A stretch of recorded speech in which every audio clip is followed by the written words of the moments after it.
Hello and welcome back to Palaver, a BMX podcast with Chris Doyle. I just got back from the UK, where I was over for Battle of Hastings, and damn, what an event that was. I want to say a big thanks to Mark and Rich Moore and Tom Creasy and James Cox and all the dudes that I worked with at the source that were really helpful and allowed us to do a good live stream, which I did with Scotty Kramer. And we were just doing the commentary over, some of the most incredible riding to happen all year. Such a fun event to be associated with and to have any part in. So thank you to those guys. Thank you to the source. And actually, now that I'm talking about it, one of the heroes of the weekend, Mr. Morgan Wade, sat down with me and we recorded a podcast interview. So be sure to look forward to that coming soon. But on to this interview.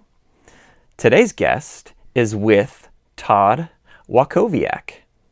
Now, a lot of people requested that I do an interview with Todd, and it's taken me a couple months to break Todd down, to get him to sit down to do an interview. He was super apprehensive about doing this interview. And even after we recorded the interview, he called me up and he's like, hey man, you can't release that interview. I don't know if I like it. But I let Todd listen to it beforehand. He said he was into it. And now here we are releasing the Todd Walkowiak interview. For those people out there that don't know, Todd and I started our professional BMX careers at pretty much the exact same time and the exact same place. We got on DK, which was both of our first bike sponsors, at the same exact time. And we became although I've never said this myself, we became the DK dynamic duo in dirt jumping. And me and Todd's relationship has always been special to me in that we went through a lot of those early professional BMX experiences together. And I always had a right-hand man or a wingman, whatever you want to call it. Todd and I always traveled together. We roomed together. We went to contests and did trips together. And it was really special to have a guy like Todd with me through all of that. And looking back, it seems like we had that for like 10 years, but really it was only like 2 or 3 years until he moved on to a different sponsor, and then we started taking different trips, and then eventually just seeing each other at contests. But nevertheless, Todd, in my opinion, will always fly under the radar as being one of the most naturally gifted bike riders of all time. And we talk a lot about this in the interview, about how BMX seemed to come so easy to him, and like the tricks that he was doing, and being kind of like an underdog as far as like the heavy hitters go. But if you look back at a lot of these contests, it was like Fuzzy Hall, TJ Lavin, Ryan Nyquist, Stephen Murray, Corey Nastasio. And Todd was always in that mix. He was always a threat at every contest to be on the podium. And he definitely won some big, high-profile contests, beating a lot of those heavy hitters. So I think a lot of people that know. They know that Todd, was one of the best. But hopefully this gives a little insight into how he looked at his professional career and how he was handling that whole thing. But again, I'm really thankful that Todd and I got to sit down and do this and rehash some of those old stories and just have some laughs and have some fun. So I hope you enjoy this. This is Todd Walkowiak. Thanks for being on my podcast, finally. You're welcome. I'm here. If you don't mind, I want to start this out with a memory that I have. To pull people in that you might have short attention spans. The year was 2002, and you and I went out to a party out in IUP, Indiana University of Pennsylvania, for those not familiar. And we're having a good time. We're at Casey Goodman's apartment. We're hanging out outside, and this dude comes walking by, jocked out douchebag frat guy. Comes walking by. He's been doing some drinking. He's looking for a fight. And he gets in our mix. You know, we're just all hanging out, and I'm sure someone, part of our crew, said something. And he gets in your face. He's got about half a foot on you, maybe 50 pounds, 60 pounds on you. And he starts talking his shit right to your face. And you kicked his ass. I saw it. That's the Todd Walkowiak that I know, that I want to introduce people to today. I don't know if he's still here. I've tried to leave those days behind, but yeah, that brings back memories. I just feel like that's so uncharacteristic of you. But I was there that night, and the dude deserved some sort of beating. But do you remember that night? Those were the brawling days, yeah. Dude, I learned a lot about my friends that night. Because I wasn't drinking, I was completely sober. But so that guy got his ass beat by you. He left, and he came back with a few of his friends. And they all got their asses beat too. Not solely by you, but I remember Punjab kicked a dude in the face. Like, punted the guy in the face.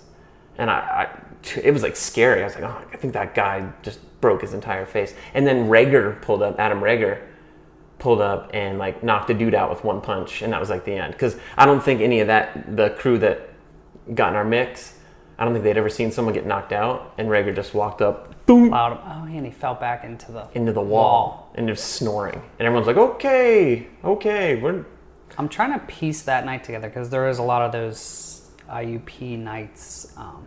I remember I was drinking Bacardi Silver at the time. That was the drink of choice at the time, so it only took a couple of those. Okay. But I remember that fight. I remember the brawl. I remember trying to leave. I remember them going back to the house. And Casey was like stuck in the house. Yeah, I guess there was a third visit back to the house, and we all rallied because like they're gonna jump Casey, so we all went back.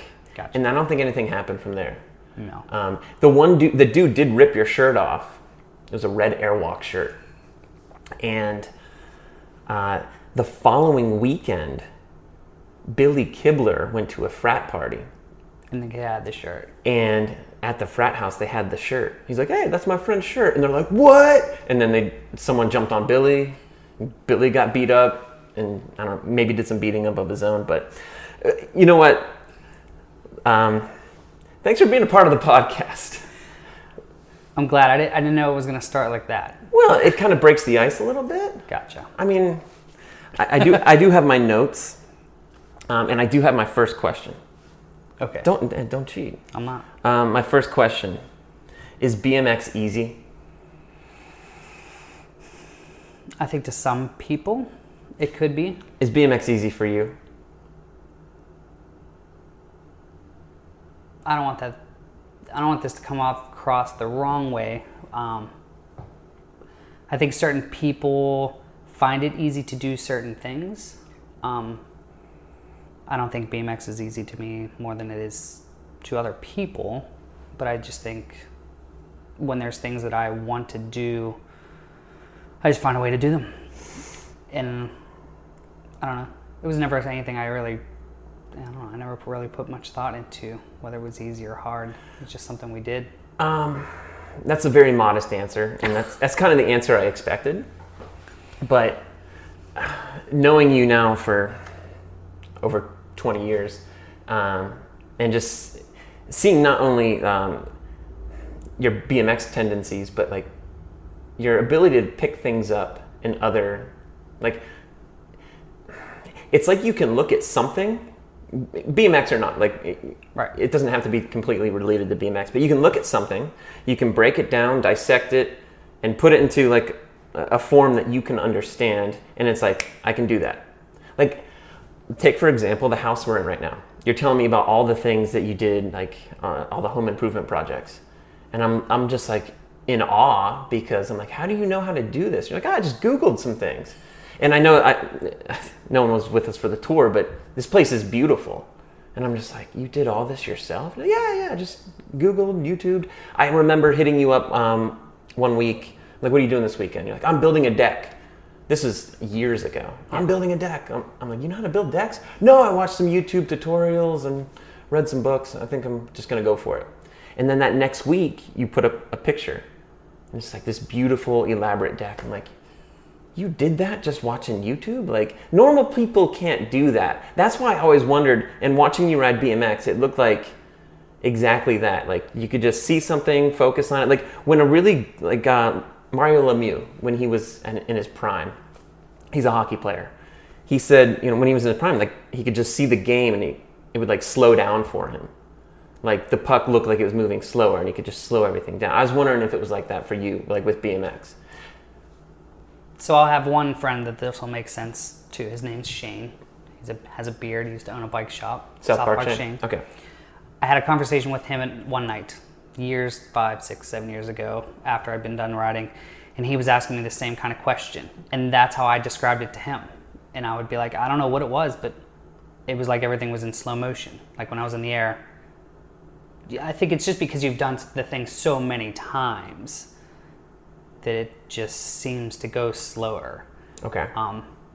So my analogy was right on point then, kind of. I think exactly. And that's Okay. I don't know if we've ever talked about that, but I remember a conversation with Shane one night about that, and he was blown away because I think some people can get the riding. I feel like I'm so far off of the riding that it doesn't correlate to what I do now. So when you're talking about these things, I'm like, I'm putting into houses or nursing or whatever else I'm doing. I don't find any of that stuff hard. I find it, if you're prepared, it is easy. Okay. Again, modest answer. I wrote down here on my notes, I was like, were you like a gifted kid? Like, did you have like certain abilities that other kids didn't have? Like in high school, were you like an exceptional student? I never got straight A's, which both my kids actually have always gotten straight A's. They haven't gotten a B. But I was in the gifted program in middle school, and then they stopped it in high school. So somewhere in middle school, I went to. Okay. Like You went to public schools. You went to that school in Oakland, right? Shenley High School. But wasn't that like a school for gifted kids? No, it was. So in Pittsburgh public schools, there's magnet programs that you pretty much just have to sign up. If you went to the school in your neighborhood, it was like your, I forget what they call it, they're like your feeder school. Like if you live in Carrick, you go to the Carrick High School. But if there's something you're interested in or you want to learn more about something else, you can just apply. Like, hey, I want to go to this other high school, this other middle school, and you just have to get accepted. It's kind of a lottery, but most of the time you get in. So Shenley was a high-tech school where they taught us soldering, electronics. It was also Spanish and some foreign languages. But so it did offer a lot more than just the regular public school, but I handpicked that school. Like me and my brother went to 2 different high schools. All my friends went to another high school, Brashear, just because that's where we lived and they went there. Okay. So it wasn't specifically a gifted school. It was just that I took some gifted classes in that school. Did you go to any college? A couple different colleges, actually. Right out of high school, went to Pitt, which is in Oakland. I think I only ended up doing a year and a half there for electrical engineering. And that's when BMX was all. Okay. I don't know if we want to get into that. That's just, I'm just kind of going through my notes. Yeah. We'll jump around a little bit. I'm sure. Okay. Because you're really good at like everything I really want to be good at. Home improvement, skateboarding, drumming. Like, it's almost like a Beautiful Mind type shit. Have you ever seen that movie? Like, yeah. Okay. But spending time with you, like, we'll go out into the world doing something. We were at X Games in 1998, and we're like gonna ride our bikes to the store, and you're like, oh, I'll take the skateboard. Remember we were staying at the Oakley Beach House? I'm like, oh, you skate? Yeah, I know how to skate. And you were like super good. I was like, wow, Todd's really good at everything. And then when I lived with you, you were like a really good drummer. And you could play like every, Green Day song, Metallica song. Yeah, at that time. Pearl Jam. All the punk, that alternative rock. Okay. But yeah, it started to seem to me like nothing was hard for you. That was just the vibe I got. Yeah, again, I feel like it's more of just preparation. Like I don't put things down. And I know one of our other friends, Bennett, I would say is pretty much the same way. He's cut from the same cloth. Yeah, for it's sure. just that, when you get into something, whether it's, what were you guys into, the ping pong? Okay. Ping pong or whatever you like start to do, you just can't put it down. I'm now learning, and not learning, but I always make jokes that I just have ADHD. And back then, no one ever talked about it, and I just make jokes about it now. But it's just like if I get focused on something, it's like I'm not happy just like playing it. Like I really want to learn it. Okay. Same goes with you brought up the decks. A deck was my first big project, and at that time there was no internet and there was no YouTube. So I bought a book and I read the whole book. Like, all right, well, what size are you supposed to use? How far they should be spaced? And you realize it's not really that hard. It's just a couple rules. Okay. Follow the rules, and the deck gets built. And hopefully you don't, I was going to say cut a finger off, but. Right. Well, I guess we can talk about BMX now. Justin Cummings told me a story about you getting into BMX. I don't know if the story's true, but I'm going to put it out there anyways. Go for it. He said that you were a skateboarder and you had a girlfriend that lived near the South Park BMX track, and you would ride your bike over to her house and just hit the track on occasion. And then you got into riding. Is that right? That is 90% correct. Okay. There's actually a long story. Let's do it. We got time. So I was skateboarded maybe. So I did the whole baseball, basketball. I actually played basketball. Can I say time out right there? When I stayed with you years ago, there was a picture in your basement of you board sliding a handrail. You were wearing acid wash jeans, maybe a jean jacket, the cut-off fingerless leather gloves, ponytail, hat backwards, mustache.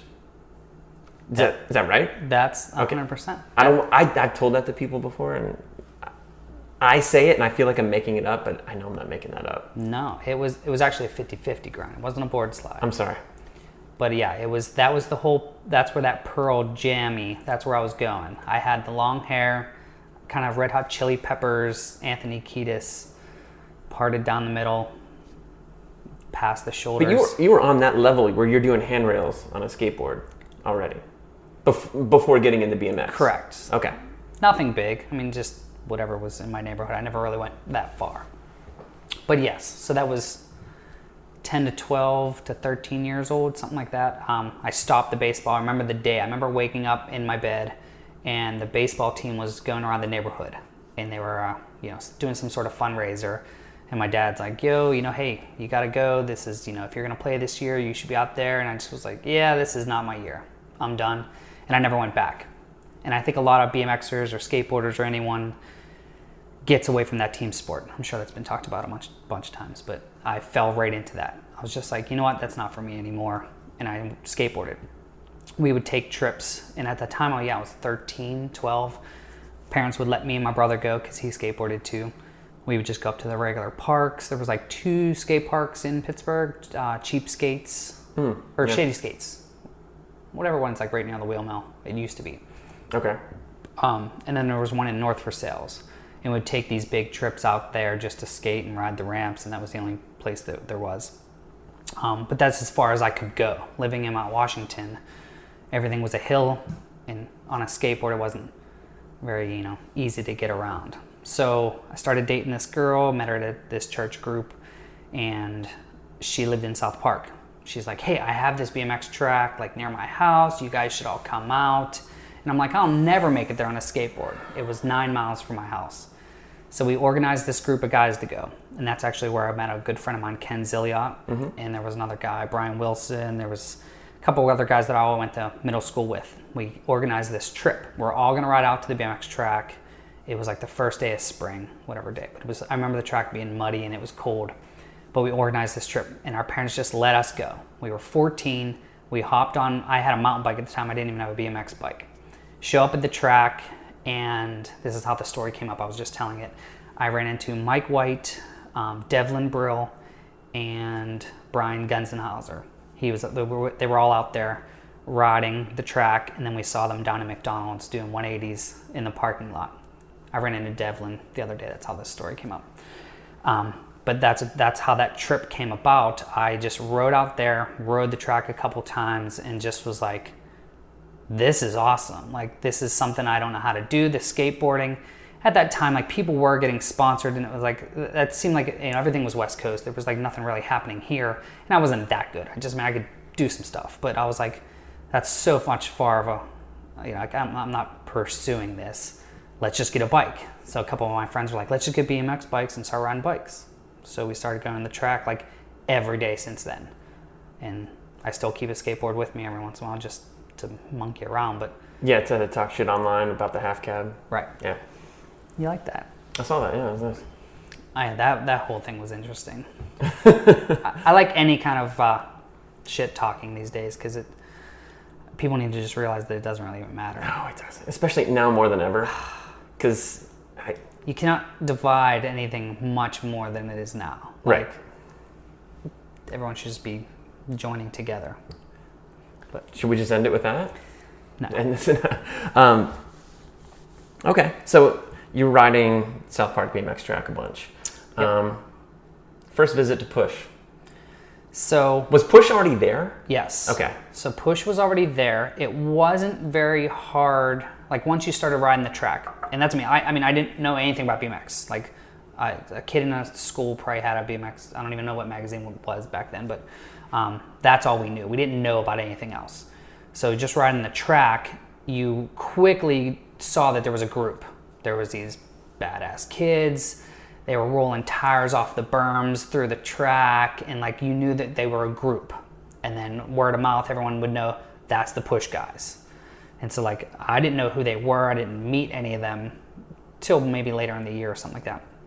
But we just had rode the track so much, and like, that was our jumps. You learned how to jump.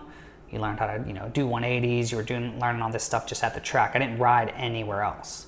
And then you heard there's P.U.S.H. down the street, and we're like, what is that? Like, so I actually never went.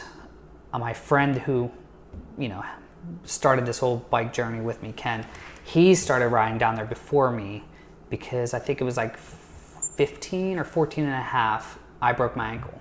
So that summer I was pretty much off my bike the whole summer, and he started riding down there, and it blew my mind. Like, he would, you know, if you know anyone, even to today, you tell someone, I used to ride at P.U.S.H. I still get these stories like, you have to know so-and-so. Yeah. He used to ride at P.U.S.H.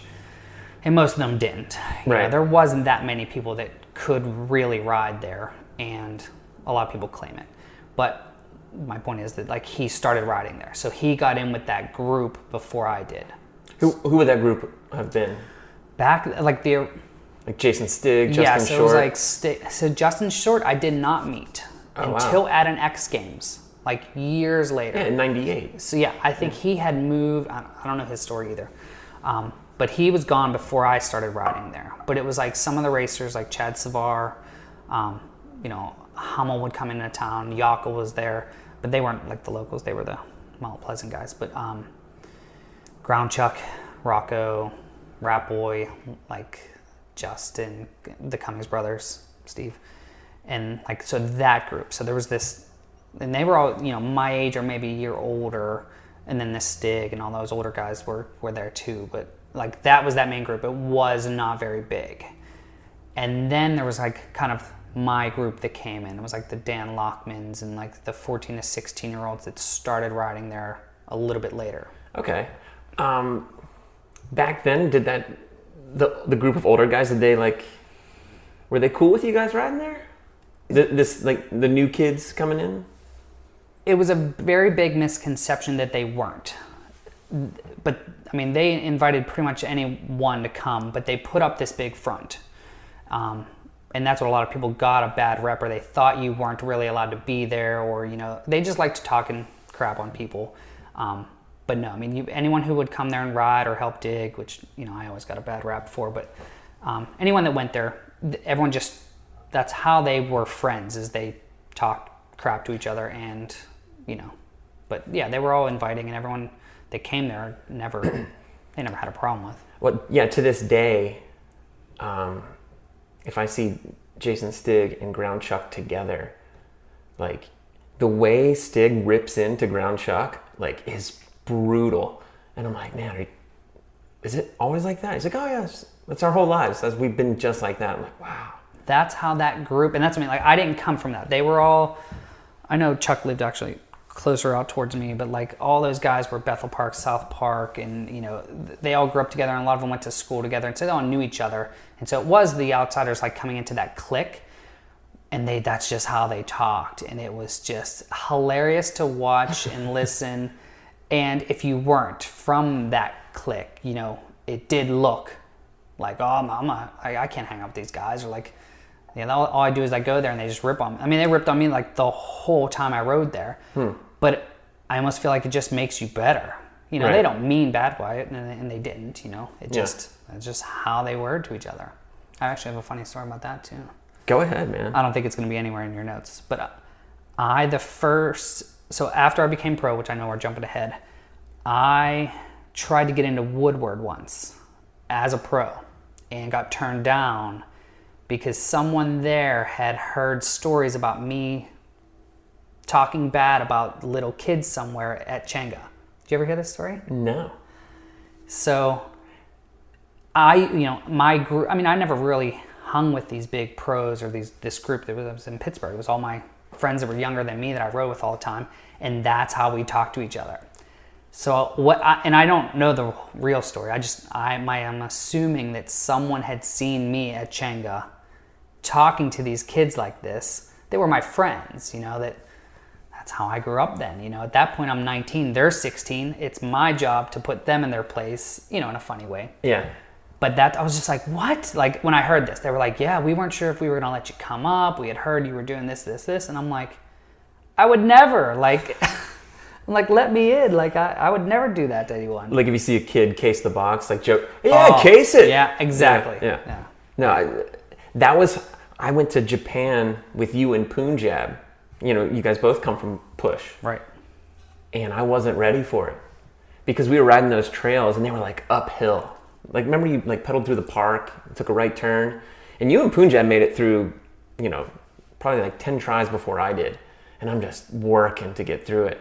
And I'm like hitting the long and low, and I'm like doing a Hannah. And I remember hitting the long and low one time, and you just go, whoa, King Hannah. And you and Punjab were just laughing. I'm like, fucking guys. It's so weird to think about now, because like now that I have the kids, I now learned, you know, how to bring someone up with praise, you know. But then, like, what would it have looked like if we hugged and was like, Chris, that was a great job out there. Right. Like, so that's just how we communicated with each other, and it was it's funny to look from the outside in on that. Probably gave you a thicker skin though. Right. But I totally get it. But even still, even those guys were like cool with you guys coming, you were still a bit of an odd man out. Oh, for sure. Certainly, I you know, when I grew up watching Tweakers, I just assumed you guys were all this tight group of friends. Like, I assumed you went to school together and you were all like really close. Then when I got to know you, you're like, yeah, I don't really hang out with this guy or that guy. Like, oh, what's Ground Chuck like? And you're like, I don't really talk to him that much. Like, but you're a P.U.S.H. local. You got to know all these guys. And it kind of seemed like you were definitely a little bit of an outsider. Yeah, and I don't know if that was, again, it wasn't purposeful. It was just that I think I came in a little bit later, and I never, like, where I lived, I brought it up before, but I was 9 miles from there. So I had to ride my bike to P.U.S.H. and then back. They were all kind of there. Some people had cars at that time, and, you know, they would do things, and they all, you know, would talk at school, or we're going to go here. Me and my friends, like, we just were like, hey, we're going to go there on Saturday. Let's just meet up there and see who's there. Like, so we were, you know, I think Lachlan was the only person I knew his number at that time, and that's just how that was. We weren't, like, it wasn't like there was two cliques. It was just they had their big main one, and whoever else came in. But yeah, I would show up like days and there would be no one there. Like, oh, they all went to Mount Pleasant to ride those trails. I'm like, oh, okay, cool. Like, and you would just ride P.U.S.H. Yeah. Huh. Like, that's how that worked. Okay. But a lot of the guys that rode P.U.S.H. had a very similar style. That it was like a race motocross, heavily influenced by motocross style. And then there's Barspiniak, trick dude, doing, and again, I know I might be jumping a little bit, but like, you were the first guy I saw do a tail whip at P.U.S.H. I mean, in Anthem, right, mind you, but growing up around those guys and riding P.U.S.H. with those guys, why start doing all the tricks? Why start doing the bar spins? So, I think we missed a part in there of like when I was riding the track, I don't know where the tricks came in. Like, again, I don't know what I was seeing. I don't even remember at that time. There wasn't, there wasn't DVDs. There was VHSs, and someone would pass one around. I never bought any. I didn't have any. But there was this park that me and my friend Ken would ride. It was called Pauline Park, and it was just a fly out. So that's what, if we weren't going to these trails or to the track, we just had a one jump.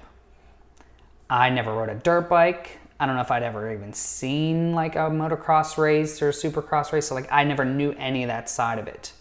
And so when we would go there, we'd be like, all right, he would try a bar spin and he would try 180, and we would just go back and forth. What can we do off this thing? We also rode a curb, like a curb bank. And then we would just like, what can we do on this bank? And we would just sit there, tail tap, and do bar, like, and that's where all that stuff, that muscle memory and just like doing those tricks that like, I think it was probably the second time I even rode P.U.S.H. Maybe a little bit later than that. But like, as soon as I was able to jump one of the jumps, I was like, I got to bar spin that. And there was, and to me that was just like, well, that's what I do. Like if I get in the air, I'm going to do a trick. Like I don't know to just do a kick out and that is what would look cool. I'm like, I got to take my hand off. I got to take my foot off. I got to do this. I still ride like that. But like, I don't ride that way. I never was brought up that way. And man, I wish I did, because I would probably still be able to do all that and look good. Now I'm like, I do a bar spin, stove my finger, fall off. And I'm like, yeah, that was stupid. But. Well, that explains a lot then. Yeah. Because like I said, I watched Tweakers a bunch. I watched 1201 a lot. And I'm like, wow, who's the dude doing all the tricks? Because I was super into like doing bar spins and stuff. So like I kind of noticed you in those videos already. Being that Corey Muth would come up and ride P.U.S.H. Like he knew all the locals where I'm like, who's that guy? Who's that guy? I'd sit and watch these videos. He's like, oh, that's Walkowiak. And he's like, they call him Barspiniak because he does so many bar spins. I'm like, really? Barspiniak? Who gave you the name Barspiniak? I mean, it had to have been either Stig or just anyone at P.U.S.H. Like that's you would walk in and you would just get a name. And so for a while it was just the Walkowiak name just it lent itself. Yeah, it was Bar Nakiak and it had all these aki, and then when you do bar spins all day long, it just ended up Barspiniak. Okay. Because now I'm thinking about P.U.S.H. locals and their nicknames. I'm thinking like Wingding, Chuck, Punjab, like. No one, and I mean to this day, like I see people on Facebook and I'm like, that was his name. Like I'll see people at car shows and stuff and I'm like, I'm just thinking of what we called them. And I'm like, right. I try to find him on Facebook or something. I'm like, that's not his name. Like, I don't even remember what his real name was. I gotcha. So, Squirrel. Like, they just didn't like real names. Yeah. I guess, yeah. And again, we might be jumping ahead too far here. I mentioned 1201. I mentioned Tweakers. That's the first time that I saw you. And I know you were in like Bent Forks, Broken Bodies. But I saw that like later because that wasn't as popular. But I have a quote here, a recent quote. It says, I pretty much owe my whole career to Anthem 1. And you said that about the Stew podcast. Yeah. So when I saw, it was actually before you were just mentioning that it was coming. I don't think I even listened to it yet.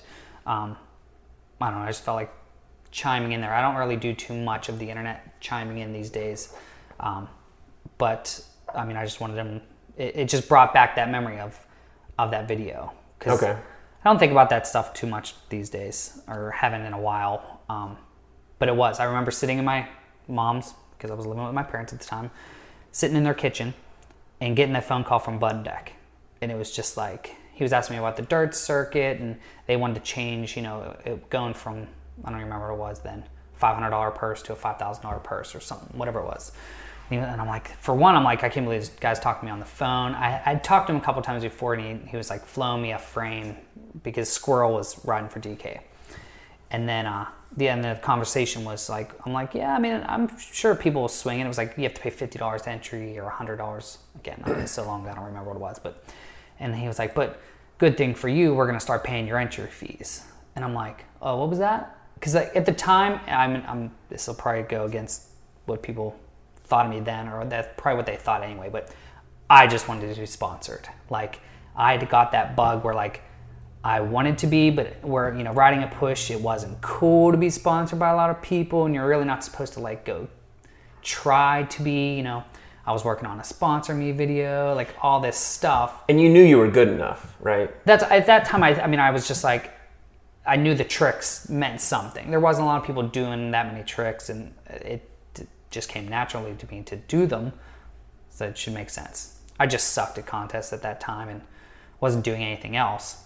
Hence the video. So then, yeah, I'd gone to like 2 or 3 contests, and I don't even know what I got. I'm sure near the bottom. Because I rode a South Park one twice, and then rode a Christmas Classic. I mean, I don't even know what my first Christmas Classic finish was, but it wasn't good. And then that's what, anyway, the button deck conversation was then, well, we'll start paying for your entry fees. Just keep putting out video parts like that. Huh. And to me, like now looking back and like how video parts are important now, I should have taken that a little bit more serious. Yeah. But I just was like, all right. Okay. I guess I'll just keep doing that. So he'd already seen Anthem prior to you going to the Christmas Classic then, right? He must have. I think I'm trying to paste this together because it was actually when you guys were talking about the Anthem and when it came out and stuff like that, I was like, do I have that right? It was after. So it was after that Christmas Classic. Okay. Like, so I had went and rode, and like that's me. Like I remember it, and I remember what I was wearing, but like I didn't do good. I fell on something or tried. You fell on a tail whip. I'm sure. Well, I remember vividly. I remember watching you in practice. Is this the one jump? No, this is 2. This is it's probably the year after that. Is a set of quads. Okay. Are we on different years right now? No, I think that's it. Okay, this is 19. But I rode the one before that too. Okay. But again, that's what I mean. Yeah, you had a clip and props doing a bar spin to bar spin back on the one jump. Okay. I think Brian Foster won it. TJ got second. Typical. Yes. Okay. But the following year, it was 1997. Just going into 1998. And I remember you riding those quads at the DK Dirt Circuit.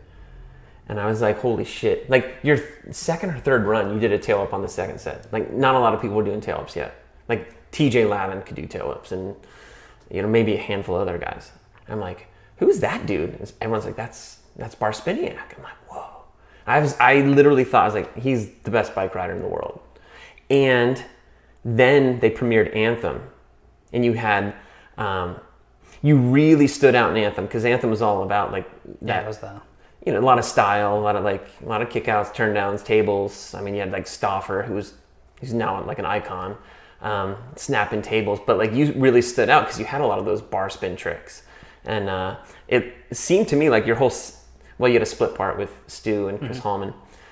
It looked to me like your whole part was filmed on the one jump on the 8-pack.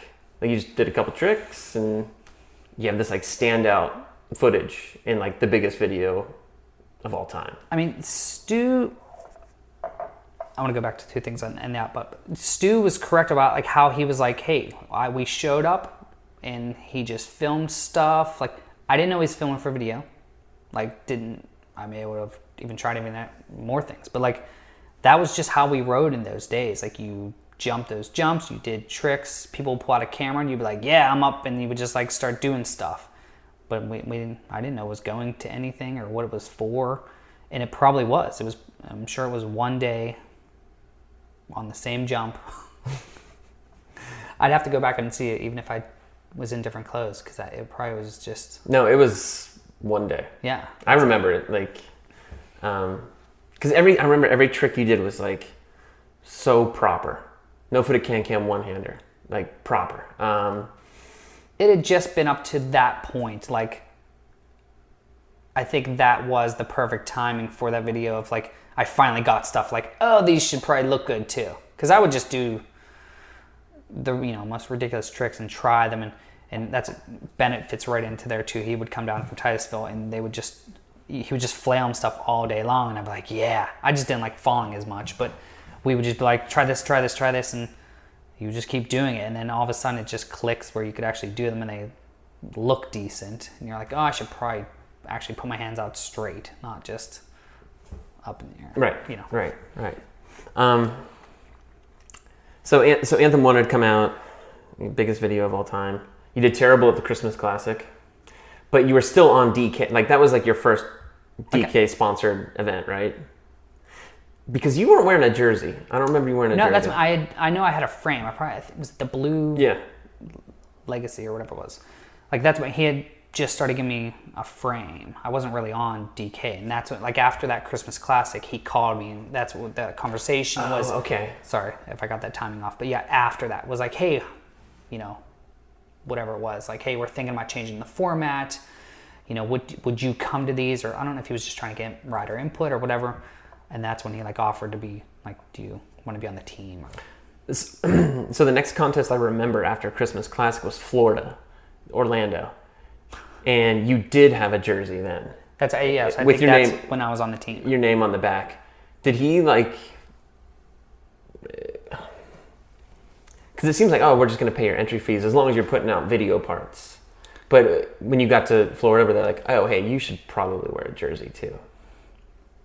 I honestly don't remember. I think at that time I was probably, again, I was real sponsor hungry. I probably was like, hey, I'll wear it. Send me some stuff. Like, oh yeah, I would have worn at that time. Yeah, like, I mean, you mentioned like TJ and all that. Like, I wanted to be that in leathers. Jersey. That to me looked cool. Like, they made sense. Like, that's what I, because I did race for a little bit too, but I never wore that stuff then because I wasn't sponsored, and I felt like once you were sponsored, you could like, put on that, oh, now I'm pro. Didn't you win? Well, you didn't win Florida. Or you got second. Nyquist won. Correct. Because Nyquist won everything. But I remember you did your first run. I don't remember what place you qualified. You did your first run, bar spin the no-footed can-can on the second one. But something happened where like the cameras weren't ready. And like, hey, you need to redo your first run. Do you remember this? No. You did your first run twice because like our cameras weren't ready. And so you're like, okay. And you just went back and did the same run again. And it was like even better than the first time. Like, you didn't complain about it. You weren't like upset. You're just like, okay, yeah. Went back up. And I'm not going to remember who this was. Hopefully he's listening and remembers this. Whoever was the starter, the guy with the clipboard like tells you to go. Yeah. All I remember about that contest, there's two things I actually remember about it. I remember before my run blowing a snot rocket, which I never do because I think it's disgusting. Yeah. And it landed on his clipboard before my run. Like, that's all I remember picture being there because I was so embarrassed, and I was still just this kid. Like, and I was just like, I don't know. That's what I remember. I don't remember what my first run was or bar spin the no-footed can. In your last run, you did a straight triple.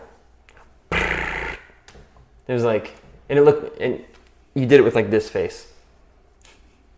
And it was like, wow, like this dude's gonna be something. So you got second behind Nyquist, and then it was just like, we hit the road. So I drove down there. That's at this time, sponsoring was, like he just was like, you don't have to pay for your entry fees. I rode down there in a car with friends of mine that they used to take me to races. And I was just like, can I go with you down to this thing? I'm going to ride in this contest. And so I went down there for that. And all I remember is I wanted to win enough money to get my car inspected. I had the Chevy Citation at that time, the red Chevy Citation. And not only, I think I won $800 because that was the first time that it was the 1,200, 800 purse. So I was like, you got to be kidding me. So I think I bought dinner. We went to some buffet or something like that.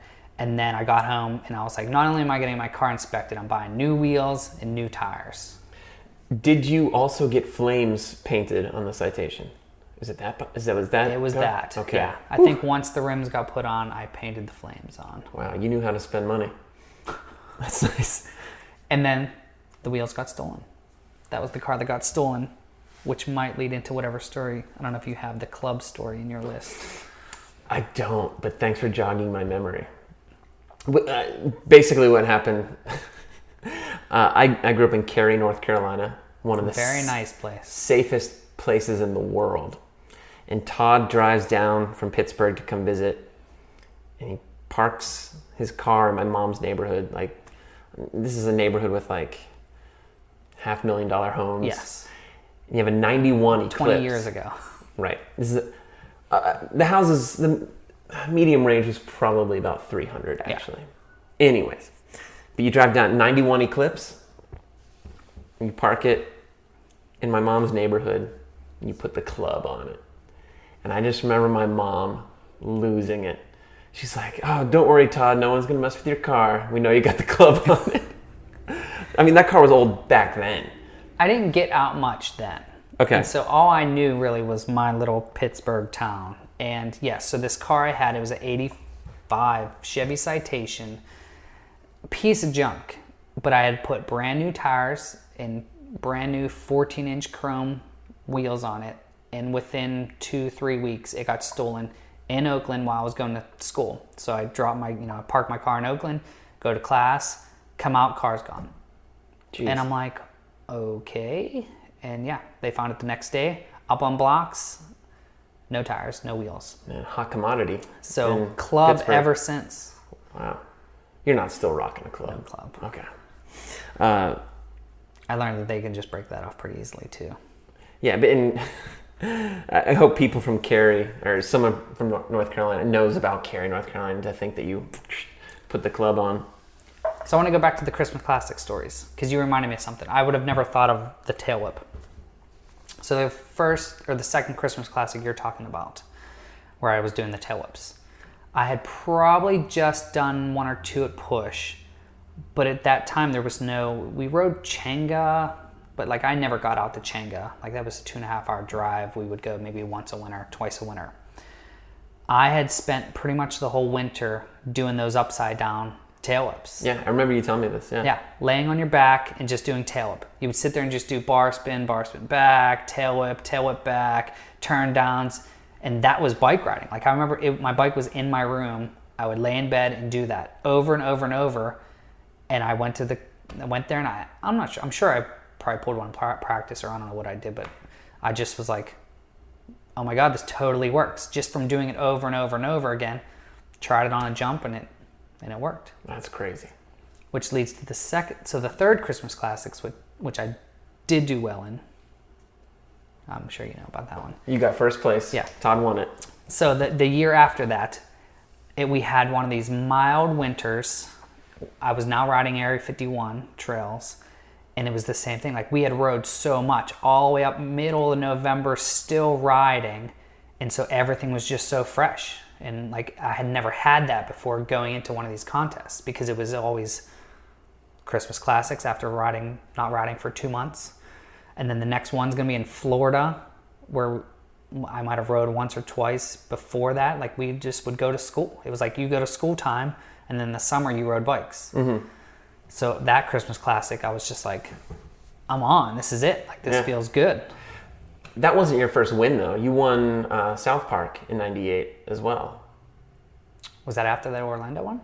Yeah, same year. 1998 was your big, like, that was freshman. I'm Todd. I'm here to dominate. Because you did really well in Virginia Beach as well for that It's not a CFB, but it was like a B3, a qualifier for the X Games, and it was like I think Nyquist won. Maybe Fuzzy got second and you got third. And I remember this is my first year on DK too. And I'm like... That was our first meeting, I think. That was the first time we really hung out. Yeah. And I'm like, holy shit, that dude's way better than I am. Like this is... But I was psyched that we were both on DK because I was like, I have a friend on DK. Because I'd taken one trip before you and I were traveling a lot together. I took a trip with Robbie Miranda, Neil Wood, and Dusty Wiedemann, and I was like, these guys are awesome, but I don't really have anything in common with them, and like I was still a kid. Like you were a kid when you got on, so I was like, okay, Todd's on DK. Now, like, we could be kids together and be sponsored riders. Like, eat candy bars. Well, dude, I mean, that we didn't party. We're drinking sodas and eating cookies and traveling the world. That was really, like, I think it would have been, those first few years for me anyways, would have kind of sucked. Because I wouldn't have had, like, a buddy. I didn't have that. But it was like, I'm not trying to get too deep, but, like, to have someone to go through that with, that was, like, experiencing all that stuff for the first time as well, was, like, pretty sick. And, like, you coming from Pittsburgh, me coming from Cary, was just, like, you know, such different places. But I was, like, so thankful to, like, I got a buddy that we're doing this together. I don't know. I've never thought of actually doing. I probably wouldn't have done. That's what I need to feed off of that friendship, or like a group of guys are going to this, or we're going to go to that, and I don't know what that would have looked like, because I remember that, like, we would, you know, we were pretty much the same at that point, these young kids, and but I could not do as well in contests at that point. Those first few years, until like the following year, when it was like me, you, Nyquist, like almost not every podium. We didn't do that in like the big contests, but like dirt circuits and things like that. It was like me, you, and Nyquist, like on more than a few occasions, which was like awesome. I'm like, wow, like me and Todd. Like Nyquist seemed like so much bigger and better, but like we were there. We were like the young kids that were like close. Yeah, but yeah, I just watched the. I'm gonna screw up the name, but the Greenville movie. Someone posted on Facebook a couple days ago, like the pros of Greenville or something. Pro Town. And I had never seen it, and I was like, I'm gonna watch this thing, and like it talked about those days, and like, and I just was like, oh, now I see why they were so good and why they were like so different. Like, I mean, like I just rode with my friends, you rode with your friends, and you know, we spent a lot of time on the road together, but like you just ride like that, and I was like, oh, if I would have lived there, I mean, after a year, you'd probably be riding just like that, you know? And they were machines. It was amazing. But yeah, you would show up at the contest and be like, oh, he's going to get first. I'm just shooting for second, you know? Like, and I was fine with that. And that was... But you won quite a few contests. And you were there and you saw, like, there was never like, I'm going for this. Like, me and you would always just be like, dude fell, like... This is it. Yeah. Like, and you would see those contests where like it would either, like the Virginia Beach one was that you brought up, it's like perfect example. That was me.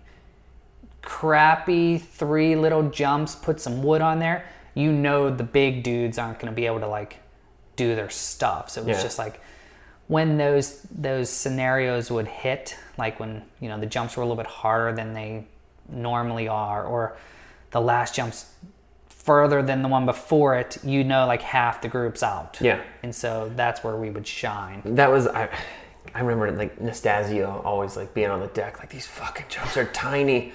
And like, because he was like the big jump guy. Like him and Lav were like, make it big.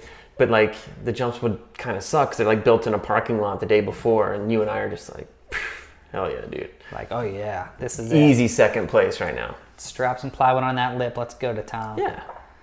Well, I'm glad we could get through that, but so yeah, like 90 I remember when you won that dirt circuit, that first one, the bar spin to bar spin, one-hander lander, and you like skidded into the berm one-handed. I was like, wow, that's like, I thought like, I was like, Todd's on a different level than, even though I got third at that one, it was like you, Joey Garcia, and then myself, and then Nyquist. Nyquist got bumped off that podium. No podium. Yeah. Was that the South Park one? No, that was Christmas Classic. Oh, that the South Park one. You won that. You did the triple bar. That's I was like, I don't remember one-hander liner in that thing. That you couldn't stop after that. Maybe Punjab got second at that. Because Punjab did like the one-handed Superman. See, these years were really fresh for me. Yeah. See, because you won that contest and you bought an '81 Camaro. 80. That was in the 80s, because me and John both had. He had an 84, I had an 85. Okay, so it was an 85 Camaro? Yeah. Damn. Maybe that means the Citation was even older than that. So, but either way. How much of this do we owe to Steve Buttendeck? I mean, I know I put a lot on Stu's comment there, but I mean, Steve's the one who made that phone call. Yeah.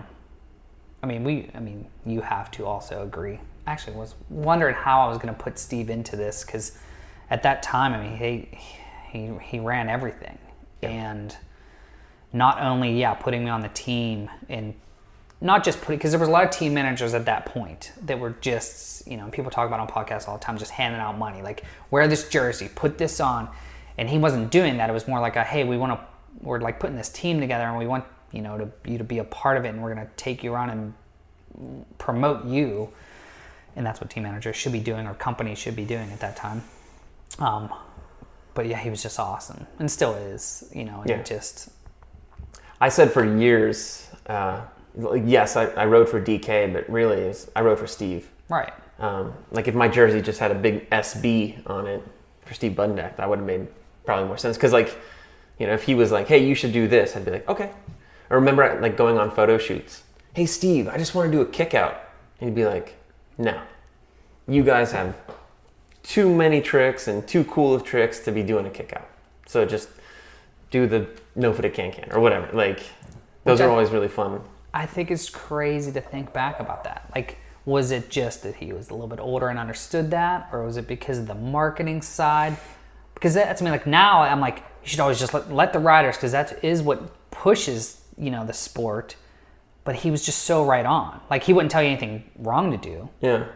Like, I remember, it's off tangent, but I rode for that company in France, Spartak. Okay. They never made it over here. But they were, the Spartak was the skateboard company. B52. Yeah, B52 was the bike brand. And I remember telling the guy, I want a 14 millimeter axle, rear cassette, and a 36 hole. Like, no one was doing it, because they were all 48 hole wheels. The cassettes were just coming in from the racing, and he was like, no, we're not going to make that. Like, no one would want a 14 millimeter axle on a 36 hole, and he didn't do it. And like, that's all, until all the new stuff came out, but like, that's all anything ever turned into. And I'm like, you should have listened to the rider. Like, we know what we're talking about. Yeah. Sorry, I went off on that, but Steve not only told us what to do or guided us in ways but he knew what he was talking about. Like, Don't do that. Like, we have so many of those, or you just did 10 of those, and it's like, oh, but I really wanted to. I showed up here wanting to do the table. Yeah. And he's like, no, that ain't work. What were some of your like favorite contests, favorite like wins? So the South Park one you brought up I was gonna say that might be like because of hometown. Yeah. So up into that, this would probably be my, third South Park contest. Because like I said, I would enter them. My very first one, I was probably 15. I did 3 one-handers. It was the big jump. Jimmy Levan, Stig jumped. It was like off the track, off the pro lip. I entered that. I was wearing a rock climbing helmet. Oh, you rode that one? Yeah, Bennett. Wow. I think Bennett had clips and props. Yeah, BF did the 3 table on it. Yeah. So I entered that, and everyone's like, he's going to do the triple bar spin. And I was going to do the triple bar spin. Like, I don't think I've ever even done one before. And I just choked all 3 runs, or 2 runs, or whatever we got. Just sprinted at the thing, jumped it, and would go one-hander. And I was like, all right, well, that was a wash. And then, I don't know. No, then I was hurt for the next one. I think that was the Taj tail whip. Okay. When it was coming the other way. So anyway, that Pittsburgh one, I finally was in my groove. I realized I needed to calm down and just like ride and whatever. And I don't know if I'm remembering this right or not, but they postponed it because of rain. Mm-hmm. And so my whole family, now I'm in Pittsburgh, my whole family knows that I ride, and they're like, he's going to be in this contest, and he's actually good now, because they used to come to the other ones too. And they were all there, and I sent them all home. It's not happening. And then for some reason, like, they ended up putting it on. And so I called everyone back up. I'm like, you got to come back out. Like, it's happening. And so they all came back out, and then I won. And so it was this kind of like, hometown guy, and actually all came together in a good way. So I think that one, Christmas Classics were always like a fun event because it was such a big thing. Yeah. But like, my mom and dad would be there. Like, it really didn't mean a ton to me. To win it in your hometown. Oh, yeah. At the track that you started riding at. Exactly. Like against all the big dogs were there. Like, and all that, like, and still to this day, like I'm friends with all these not track people, the kids that raced. So, like, just having them, when they used to intertwine those, it was so nice to have that. You'd be riding there for that crowd. Like, I knew all those people, and so. I actually talked to Buddendeck today, and he said there was a point when you were riding for DK, and you were making $200 a month.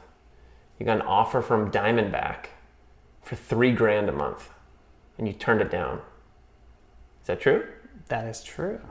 There was actually an offer before that. You had to have known about the Haro. Oh yeah, but Haro wasn't that much money, right? No, that was $800. I remember that. Right when you said quadruple what I was making. So okay, you get an offer to ride for Haro with, there's Mira, Nyquist, Walkowiak. That would have been the three at that time. Wow, I totally forgot about that. Yeah. And you had an offer from Diamondback on the table for $3,000, which that's a lot by like any person's standards. So again, this was trusting in Buddendeck and at that time and even now, like it's just, is it worth the money? Like, are you chasing the money? Because no one really wanted to ride a Diamondback and still doesn't. I'm sure. I don't know even if they're doing stuff. But they're not in BMX Okay, anymore. good. I don't want to. Okay. But anyway. But yeah, like that's, it was like a, hey, and we would talk about that. It wasn't like going behind people's backs anytime any of these deals or if there was something going on his end, like, hey, we're going to be, whether cutting, adding, whatever, like it was a communication. Like, what do you think would be best for both sides? And then you would make a decision then. But yeah, like that's what he was like, you know what, we'll figure this out. Like, we'll try to, I think we upped photo contingency or we got like other side sponsors. And he was like, don't worry about it. Like, we'll try to get to there, without you having to jump to Diamondback. How did was the Diamondback thing through Warwick Stevenson? Did he like kind of set that up? I probably was he. Yeah, because he was Diamondback. He was living in Pittsburgh for a minute, and you guys were. Oh yeah, we rode a lot back then. I'm just trying to think if that's how that tied in. I don't know how that came about. Like that's the same as the Haro. Because I'm trying to go back in my head on because I knew a lot of the stuff would come up, and I'm like, how does Haro get my number? Right.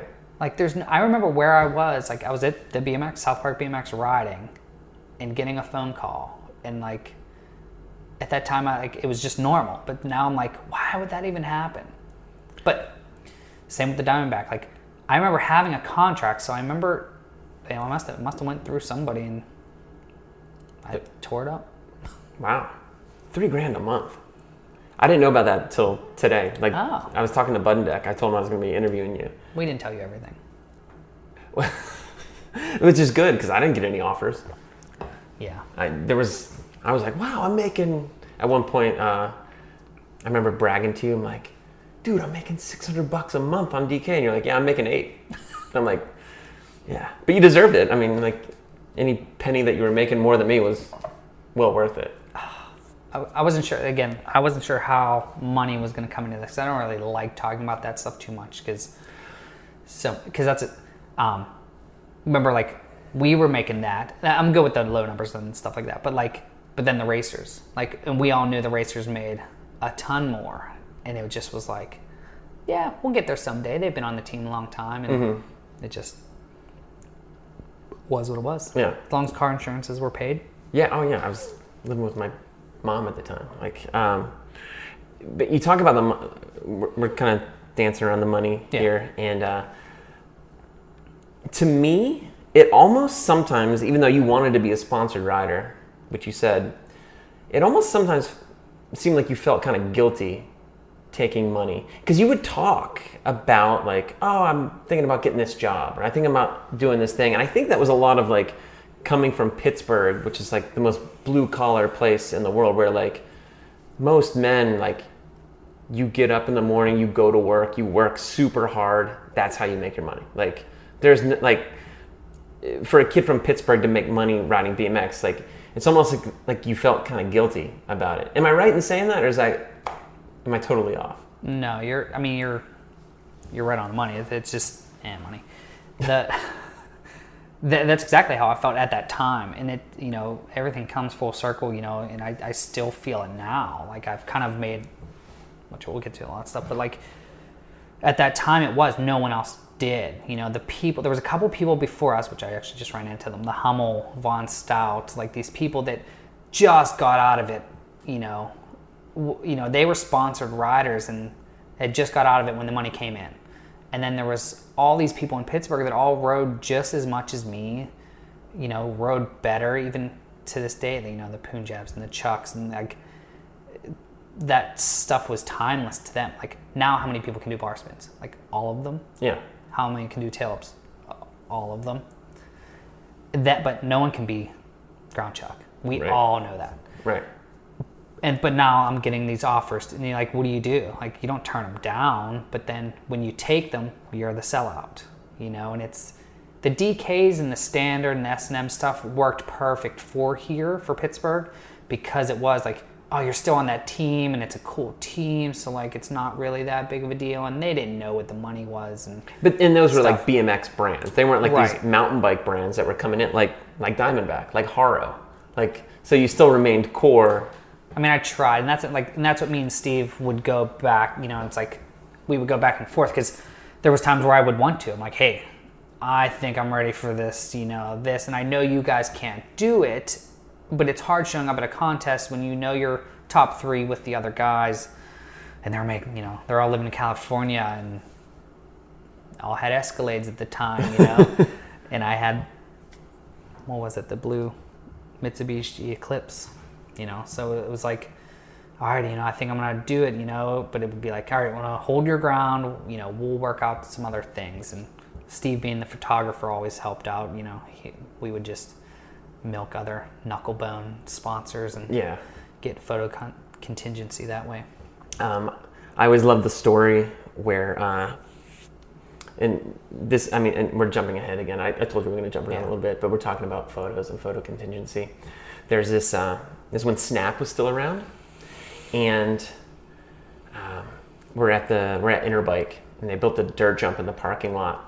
And the night before, we're like doing like a demo. Like they just went around the show and like, hey, you want to ride in the demo? You want to ride in the demo? And like, so there was like me, you, Mike Parenti, Scott Wirch, a couple other guys. We're all doing this demo at night.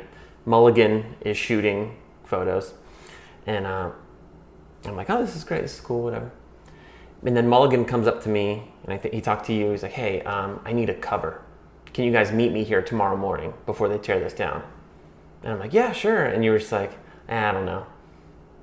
And you didn't come. The next morning, it was me and Scott Wirch in this parking lot in the middle of Vegas, shooting photos with Mulligan, hoping for the cover. Finally, that cover comes out, and you got the cover from the night before. And I'm like, damn. And Mulligan's like, well, yeah, the pictures that we shot that morning, it's just like an empty parking lot, and there's trash everywhere. And yeah, I didn't like them. So Todd got the cover. I'm like. So, do you remember anything else important about that cover? So that was when I'd gotten off a DK. I know we jumped ahead here. So I'm on Mongoose now. Okay, well, hold on. Before we get there, like, why leave DK? Like, because we talked, you didn't want to leave for Diamondback. You didn't want to leave for Haro. But then Mongoose is the choice. You got a weird smirk on your face. Because you talking to Steve today, like, do you know the story or do you not? I mean, we had talked about it, I'm sure, at that point. He told me, this is funny. He told me that he encouraged you, like the Mongoose deal came your way. Okay. And he encouraged you to take the Mongoose deal because he felt guilty for not, like, for you staying with DK, even though like Diamondback and Haro were offering this money. This is one of the things I contemplated, only because Steve now works there again. Okay. So that's what, like, he had come to me, I don't know how, so I think Fuzzy was trying to put together the team for Mongoose in the Travis Chiprez. And I don't know how I got word of it, or I don't know how any of these things happened. There was like barely any internet at that time. But, so I got word of this, and I'm like, I don't know. Again, I don't know if they came to me or whatever, but there was an offer on the table. And yeah, it was back to that, a lot more money than DK was doing. But at that point, you now are doing well. So we're both now doing well in these contests, and Steve was just like, you know what? Because maybe people won't even know, we both had the signature bike coming out. Yeah. So we had a signature bike that was supposed to be both of ours. But if I leave, it puts more funds in DK for you, and the signature bike is now yours, and I get to take this other money. So again, we're both, Steve looking out for both of us. Yeah. And that's why I was like, I'm not going to throw Steve under the bus, because he kind of was like, you should do it. And that's and so that's why it never was like a bad thing. And I was like, dude, I feel bad. I never wanted to leave DK, but I would. This is in the photo contingency and the contest contingency on the Mongoose side was just so crazy. He was like, this is worth it. I'm trying to think of who's still in the industry. He was like, we will just pound them with photos. We will, you'll make a lot more money, and then this will free up a lot of DK's budget to push Chris where he needs to go to now. Okay. And it was just this mutual thing, which brings me back to that. So I was like, you know what? I'll still ride for DK parts, which wasn't really even a thing. Right.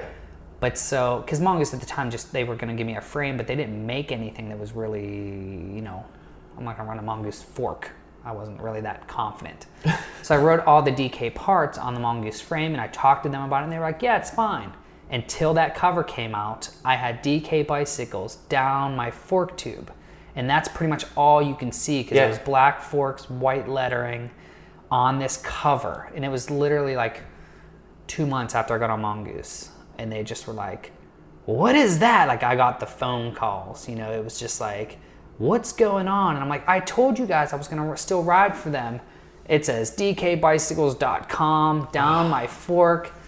And so then I was like, hey, Steve, we're not going to be... He was like, yeah, I understand. That was bad. Just... You couldn't have just run a little DK sticker. Yeah, and I would have been there, probably still doing it. But yeah, it was... That's all I remember again from that cover. I don't remember that whole conversation. I remember jumping the one jump in the night. Yeah. But I hated one jumps. But what was the... It was the Secret X. Huh. Wow. I never knew a lot of that. I always thought... when I would talk to Steve, Steve was like, oh, they were downsizing a lot of the riders on DK. The team was getting a lot smaller. And he's like, you're going to be our dirt guy next year. And I'm like, what about Todd? And he goes, oh, Todd got a good deal with Mongoose. I'm like, but now I'm just, who am I traveling with? It was like losing a buddy, but still. Do you remember that part? What part? The traveling. Again, I have to watch my words. But so then that was also talked about, that I got a really good travel budget with Mongoose. And then you just would come stay with me. Oh, okay. Wow, I don't remember that. Yeah. So that was So we're saving money on hotels. Yeah. Okay. That makes sense then. So then it was a win-win all around. Yeah. Jeez, man. It was a good time. For all the notes I have, I feel like I'm missing so much, but... We can't go through all of it. Well, yeah, I mean, this is only so long. Do you have to go to the bathroom or anything? I'm good. All right. So you're on Mongoose. Made the jump. Made the jump to Mongoose. We skipped all of DK. But, running any of this stuff while I was running for DK. What do you want to talk about? I don't know. I'm just... I don't remember any of it, but... Yeah, I remember your contest placings, and there was the one... you did really well. Remember the first Gravity Games? It was the first big paying gig. I remember you had the 1-800-COLLECT stickers all over your helmet. You don't remember any rental car trips? Yeah. Me and Todd totaled a rental car. Only car I've ever totaled. Actually, maybe the only car I've ever wrecked. Well, true to form, I'll tell the story and fill in where... You're much better at this. Well, clearly I'm not, because I'm forgetting so many different things. But how long can a podcast be? Anyways, Providence, Rhode Island, Gravity Games. big, like high-paying NBC contest. You got second. What's that? Like 11 grand. Yes. 11 grand. I got sixth, which was still like 4 grand. Yeah, just going was money. Yeah, it was great. And I was in college at the time. And I remember this prompted me to like quit going to college. But we're driving our rental car. Well, you had to like leave the contest to make it to like it was Sunday after contest or whatever day. Like you had to go hurry up and get there. I had to. Well, the contest was on a Sunday. I had to be home Monday because I had a finite math final that I had to take, or a midterm or something. And I had to get back for it. So we're going to the airport. Todd's driving the rental car. And all of a sudden, we're driving down I-95, doing 70, 75 miles an hour. And a wheel. Yeah, wheel. Flies over the median. And the wheel itself was probably going 65 miles an hour, hits the front of our car and totals the car. And true to form, you're just like, boom, and you're, we just got hit by that wheel. And I'm like, ah! So on my part of the story, or how I saw it, was we were in the middle of some sort of conversation, or we were joking and talking and whatever. I never saw the wheel. And so this was that time period too when everyone was totaling all these rental cars. Like we were kids, like me and you never did that, but like this whole group of BMXers and skaters, and they would trash hotel rooms. And so at this time period, we had never done any of that stuff. No e-brake slides, and you never saw us driving anything in videos and doing goofy stuff. But so we're driving down the highway, trying to get you to the airport because you have to make this flight. And I look over at you and you have that, like, something gnarly just happened. And I'm like, what? And you're like, something just hit the front of their car. And I don't know if it was just these new cars or like, I didn't feel a thing. You didn't feel it? No. Oh my God. Like I knew nothing had happened. And we're trying to look down the hood, and I'm like, all right. And we're like, we're almost there. Let's just keep going. So we're like halfway to the airport. We're just still going. And then all of a sudden, all the lights on the car are starting to come over. Like the oil light and check engine light, everything's coming on. I'm like, dude, we're like right there. Let's just go. We'll check it out when we get there. So yeah, we pull into your, our departure airport site, whatever. And then we both get out, and you look at the front of the car, and there's just this, the width of a wheel into the front, through the radiator, into the motor, just this hole into this front of this car. And it's leaking everything, all of the airport. And I'm like, oh boy. So, but this is, I think this is before cell phones. Oh, I certainly didn't have a cell phone yet. Yeah. Well, no, we broke down. Like we pulled to the side of the road. Right. The car broke down, and then you got it to start again. And because that's why we were late. We were late getting to I missed my flight because we broke down, and we got the car started again. And then we went to the airport. We tried to return the rental car. Like, hey, here's the rental car. And like, people are like, what happened to this thing? So what am I, 19? First Gravity Games? I was 18, so you might have been 19 or 20. 19, 20.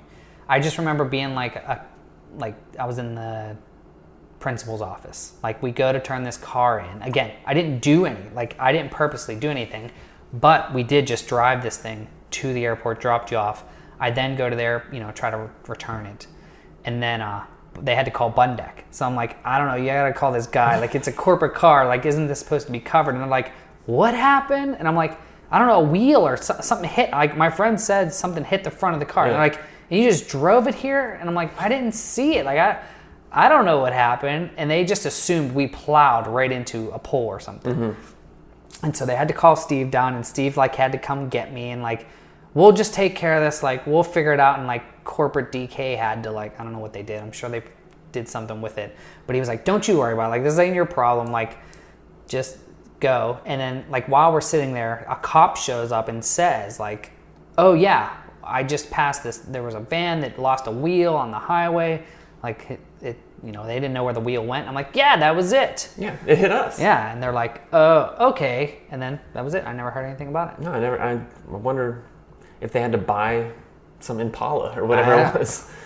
Steve took care of it. That's all I knew. Yeah. I went home. Well, yeah, so I missed my flight. I had to get a flight the next day. I get back to school. I'm going to North Carolina State. I go to my teacher. I'm like, hey, I was in a car accident yesterday up in Providence, Rhode Island. That's why I missed the test. He's like, sorry. I told you guys, no excuses. And I'm like, but I was in a car accident. I'm like, I'm 18. I just made $4,000. I'm like, school, I'm done with this. Like, after that. We all have those stories. I mean, that's what happened to me. I think after that contest in Florida, when I did good, I was just like, wait a minute. These people are going to pay me money, and why am I going to these classes? And you're out. So that wasn't the only gravity games that you did really good at. I was off and on. Yeah, the next year I didn't do well. I mean, I got top 10 or something. You were always making finals. Like, yeah. You were a pretty consistent top 10 finisher. But the year after. You had was it a double matching policy with Mongoose? So that's what that deal, so when we switched, so the first gravity games I was on DK and did well, got second. And then, the next year I got on Mongoose right when that started, the second gravity games. But then the third one, my matching policy, and I'm assuming everyone else is on the team, was because we had these other crazy sponsors, Plug, which was a clothing brand through Hyundai, Kmart or something. Yeah, Hyundai. They would double match your winnings. So you go to a dirt circuit and win $800, they would give you $1,600 on top of that. And so I just kept like, all right, if I do good at one of these big contests, this is going to be crazy. And then it happened. Do you know why the Providence ones were always so good for me, though? No. I don't. I have family up there, too. Oh, okay. So anytime we would go up there, I'd have this, like my family would all go because, we'll just go see my aunt and uncle. They all had cousins and kids. And so, like, we would all go there and there would be this big showing again. And so it would be like, all right, time to just like... I remember your mom and dad being there. Yeah, my mom and dad would be there, my aunts, uncles. I think my brother went, I'm sure, both times. On Mongoose, when that year that you got second place, I got third place. And we're on the podium. Murray won, Stephen Murray won. And you like look past Murray and you look at me and you go, I beat you. I beat you. Like, it didn't matter, like, I know. You just made X amount of dollars and whatever else. You're just like, I beat you. I'm like, yeah. Well, I think at that time we were going back and forth pretty good. You might have been... I think there was a time where you started beating me pretty consistently. But it was... I might have been consistent. I was like second, third, fourth, second, third. Like, but you were like, you'd win a contest, then get 10th. And then get second in a contest, then get like 12th. Then it was like that kind of thing as well. But yeah, I guess we can stop talking about contests a little bit. People love the contest talk. Do they? No. Okay. They didn't then either. Well, to me, I mean, some people might be interested. I think that's why we went so much. We enjoyed it. Like, I loved it. I like contests. But wasn't do you remember we were in... and people are going to think I'm just like all about the money, but I thought this was really funny, something I thought of. Me, you, and Nyquist were going to go out to eat. We were in like Kansas City or something. We went to an ABA contest. Yeah. And we're hanging out with Nyquist, and Nyquist was Nyquist. And I think one of us was like, hey, Nyquist, how much money do you make? Because you and I were making like $200 a month. Right. And I remember him like, he's like, I don't know, really. He's like, he sits down with like a pen and a paper. Do you remember this? Yeah. And he's like, I can't tell you. Like, come on. Well, again, we were this East Coast. Like, there wasn't much over here. We just knew there was some crazy stuff going on the West Coast. Yeah. I remember, like, because, even Nastasio at that point, because he was, like, right below all those guys. And you would just be like, he just bought this house. He just bought this. And you'd be like, wait a minute, how is this? I remember sitting in the stands in one, crazy California contest, that one that was you just sprinted in the desert, yeah.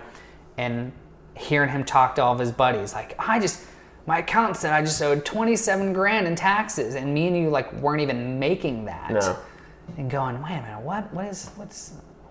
I remember that because Lavin was explaining to Nastasio how to, like, this is what you do. This is how you itemize. This is how you save these receipts. You save this. You do this. You do this. We were just winging it, man.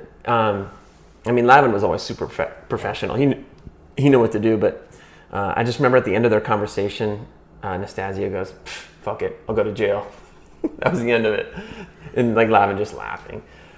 But there was going down my notes. The next thing I wrote down was who brought the dicks. Did you not think I was going to ask about that? The video part? No, I didn't know what you were going to ask about. So. I'm just kind of going in order, and we're jumping around telling stories. I like it. It's lighthearted. It's fun. It's just we have a long history, so I was just like, I don't know where we're going to start or end or where. That's what's difficult with these things. With Bennett, I was like, okay, I've known this guy for so long. We've been so close. Like, what do you cover? Like, what do you talk about? So I'm just kind of going in order of your career and things like that. But I never really thought you came through on video well until Who Brought the Dicks. I thought that was like if you put out I think that was your best video part. That's what I'm trying to say. I agree. I mean, that's when people are like, hey, what's this bike stuff? I'm like, here. And I show them that. And I'm like, just don't look at the title. And so, but yeah, because that's on YouTube somewhere. I actually watched it last night. But I thought that video part was really good. Who filmed that? Was that Maddie? And it was when that whole New England crew came to Pittsburgh and they were staying with you. You weren't supposed to have a part. They were just staying with you and you were... Again, it was just one of those things. Just like Anthem, just like any of the... I think all the way up until one of the DK videos, there was never a part. You're like, hey, we're going to film for a part. That was filmed in 2 days. It was just a weekend they came down and I think BMX at that time, and I'm sure it is now too, it was just like, hey, people are in town. Like, hey, I have an apartment, come stay with us, Yeah. And they just hung out, we partied and rode. But yeah, I think that was just a 2-day thing. And again, the video comes out. I always hear you talking about parts, and people always talking about, making these video parts, picking songs. I never I would just see the video. Well, send me a copy. I never had part of coming up with them or... Yeah. I thought that was by far your best video part. And I think, you had part in Damn Kids, Intuition. Yeah. But I don't...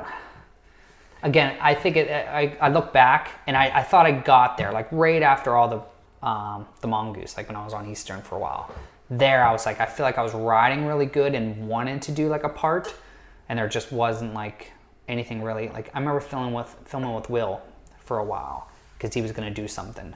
Yeah. And I was just because I never did a project or did hey, I'm going to really put some time into this. I know. Yeah. It wasn't something I did. I just went to contests and rode. Well, I remember you came when we were supposed to be filming for Intuition. You came to North Carolina. You stayed at my place, and you're like, "Yeah, I can do handrails now." I'm like, "Oh, you can do handrails?" And you're like, "Yeah, I did a 8-stair handrail the other day." I'm like, "Sweet." The next day we go out filming, and I'm like, "Hey," I'm telling Will and Corey, I'm like, "I want to go do this rail in Raleigh," Oh, jeez. Which had already been done by Van Homan, and I was like, "I don't care. It's enormous rail," and they're setting up their shots, and you know where I'm going with this. Oh yeah. You put your bike on the rail, and I'm like, "Hey, get on your bike. I'll just walk you down the rail." And sure enough, we're going down the rail, and you're getting heavier and heavier. Gravity's taking over. I'm like, oh my god. And I'm at one point. This is a 30-stair handrail. And I trip, but I don't let go of you. I just pull your front peg off the rail, and you stomach grind down the rest of the rail. I'm gonna post that clip, Please. to help sell this podcast. But so you ate shit super hard because of me. I thought I killed you. Yeah, I remember laughing at the bottom and you thinking you killed me. But then you got up and did the 30-stair handrail. You're like, I'm probably not going to crash harder than that, so I might as well do it. Probably a good thing. And then you just laced the rail. It was So that goes back to me. Rails, I never wanted to do them, but it's just at that point people were that's where that stuff was going, and I was like, well, that's what I have to do. I went to Woodward and did their rail. There was out in the street course, and I was like, oh, that's not really that hard of a thing, which I can't believe I did that. But then going up to that rail, it doesn't make sense to me unless I see it or process it. So I would set my bike up there. I would try to figure out like, all right, I just got to jump to here, and where do I look at the bottom, and I have to like see it before I even try it. And then you screwed it all up for me. But I remember that. Like, I'm like, well, it can't go any worse than that. Like, you just threw me down the steps. Yeah. I felt I felt real bad until I knew you were okay. And then I was like, I'm so thankful that Corey filmed it because that shit's hilarious. That came up a few years ago. Some dudes from Canada hit me up. They're like, what? It was like all these screenshots of the scene. And they're like, what the fuck is this? Like, why aren't more people talking about this? Why isn't this on like, remember, what was like the shit talking sites? Like Rodeo Peanut and like, I don't even know what that is. Okay, it was like an Instagram page that, they would like talk shit on people. Yeah, regardless. I'm sure I'm on that one. No, they had their like people that they always went after, and yeah, you were never one of them. But yeah, I that's not in my notes, but I'm glad I thought of that. Yeah, because I'm definitely gonna post that up because that shit's funny. That was a funny one. That was a good trip. Yeah, wasn't there a point when you and Boner were thinking about moving to North Carolina? I don't think so. I don't remember ever wanting to leave. Okay. Because I probably would have. Well, now he is there, but. Yeah, how about that? Yeah. Was there any ever thought like to moving out of Pittsburgh? A lot of dudes were going to California. A lot of dudes were moving to North Carolina to go to Greenville. And no, I mean, I never pictured it going, bike riding taking me where it did, but I just always knew there was going to be something else. Like, I'm like, well, I'm not going to go set up roots somewhere else to end up back here going to school. And all my family was here. Like, I'm really close to my family, and I never wanted to be far, and so that just never even crossed my mind, Yeah, because you guys are pretty tight-knit. Yeah. I know your mom and your dad. I always enjoy talking to your dad, especially. Everyone does. We've had some good conversations. He's as Pittsburgh as it gets. Like I said, living here now for almost 20 years, it's like it's funny, like Yinzers, they call him. Like, I wouldn't really call him a Yinzer though. No, he's not the Yinzer, but he's everything else. He's definitely like the Pittsburgh dude, the quintessential Pittsburgh guy. I remember coming to visit you. I drove up from North Carolina one time, and it was maybe like, it might have been like midwinter. I don't know why I would drive to Pittsburgh in the middle of winter, but you were living at your parents' house in West Mifflin, and you were living in the basement. And I remember walking around the house, and your dad has 2 deer strung up and like gutted, and I'd never seen anything like that. I'm just like, oh my god! Like, but I mean, in Western PA, that's it. The start of deer hunting season, the kids got off school, but anyways, I'm getting off track. Talked about who brought the dicks. I will say, like, I've lived in Pittsburgh now since 2002, so I've been here for 17 years. I never wanted to live in Pittsburgh. Never would have thought. Yeah, it's kind of the same thing as asking you, like, why you never re-left? Because I know you located here. I was moving. I lived in Erie for that year. I was going to move to North Carolina, and you were like, you were killing it. Get the Mongoose contingencies going on. I bought a house in Pittsburgh. Like, oh, sick. Dude, rent a room for the summer. I'm like, yeah, I'll rent a room in Pittsburgh. What else am I doing? And I was like, I get to live with Todd, the guy I've been traveling with all these years. And but then I met Denise. And I was like, well, looks like I got to stay. Yeah. And then for the people that don't know, Todd eventually moved out of that house, and I still there? Bought your house, and I'm still living in it, raising my family in it. That's crazy. In fact, I got new carpeting a few years ago, and like they were carrying out the old carpeting, and it just said Walkowiak, like on the underside of the carpeting. I'm like, that's the last like piece of ownership that Todd had here. Anyways, again, off track. You mentioned Eastern. Eventually, I don't know, did the Mongoose thing dissolve? Did you get dropped? Because even Fuzzy left Mongoose. Yeah, it was right. So that only lasted, I think, 2.5 years. It was a weird half contract the first time I got on. I think it was 2.5 years. And then they just were dropping everyone, I think, except McCann. Okay. I think that's how I remember it. Because like Ruben was on for a minute at the beginning, and then we all got on, And I think they kept everyone except McCann. And that's when I think I think I just went back to him like, you know, what do you think I should do? What's open?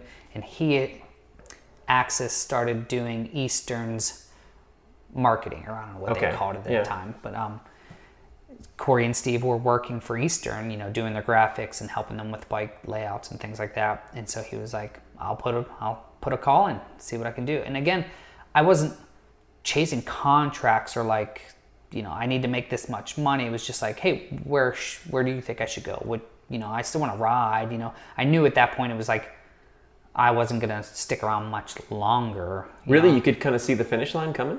Yeah, I mean, it just wasn't, I could see the peak, you know, like it was going up, up, up, up, and then it just, I could see the contest, actually Dew Tour was actually picking up, and I just was like, I feel like I didn't fit in there. Like I went to the first, I don't know if you remember, I went to the first one and fell on the first set and was just like, yeah, I'm not really feeling this.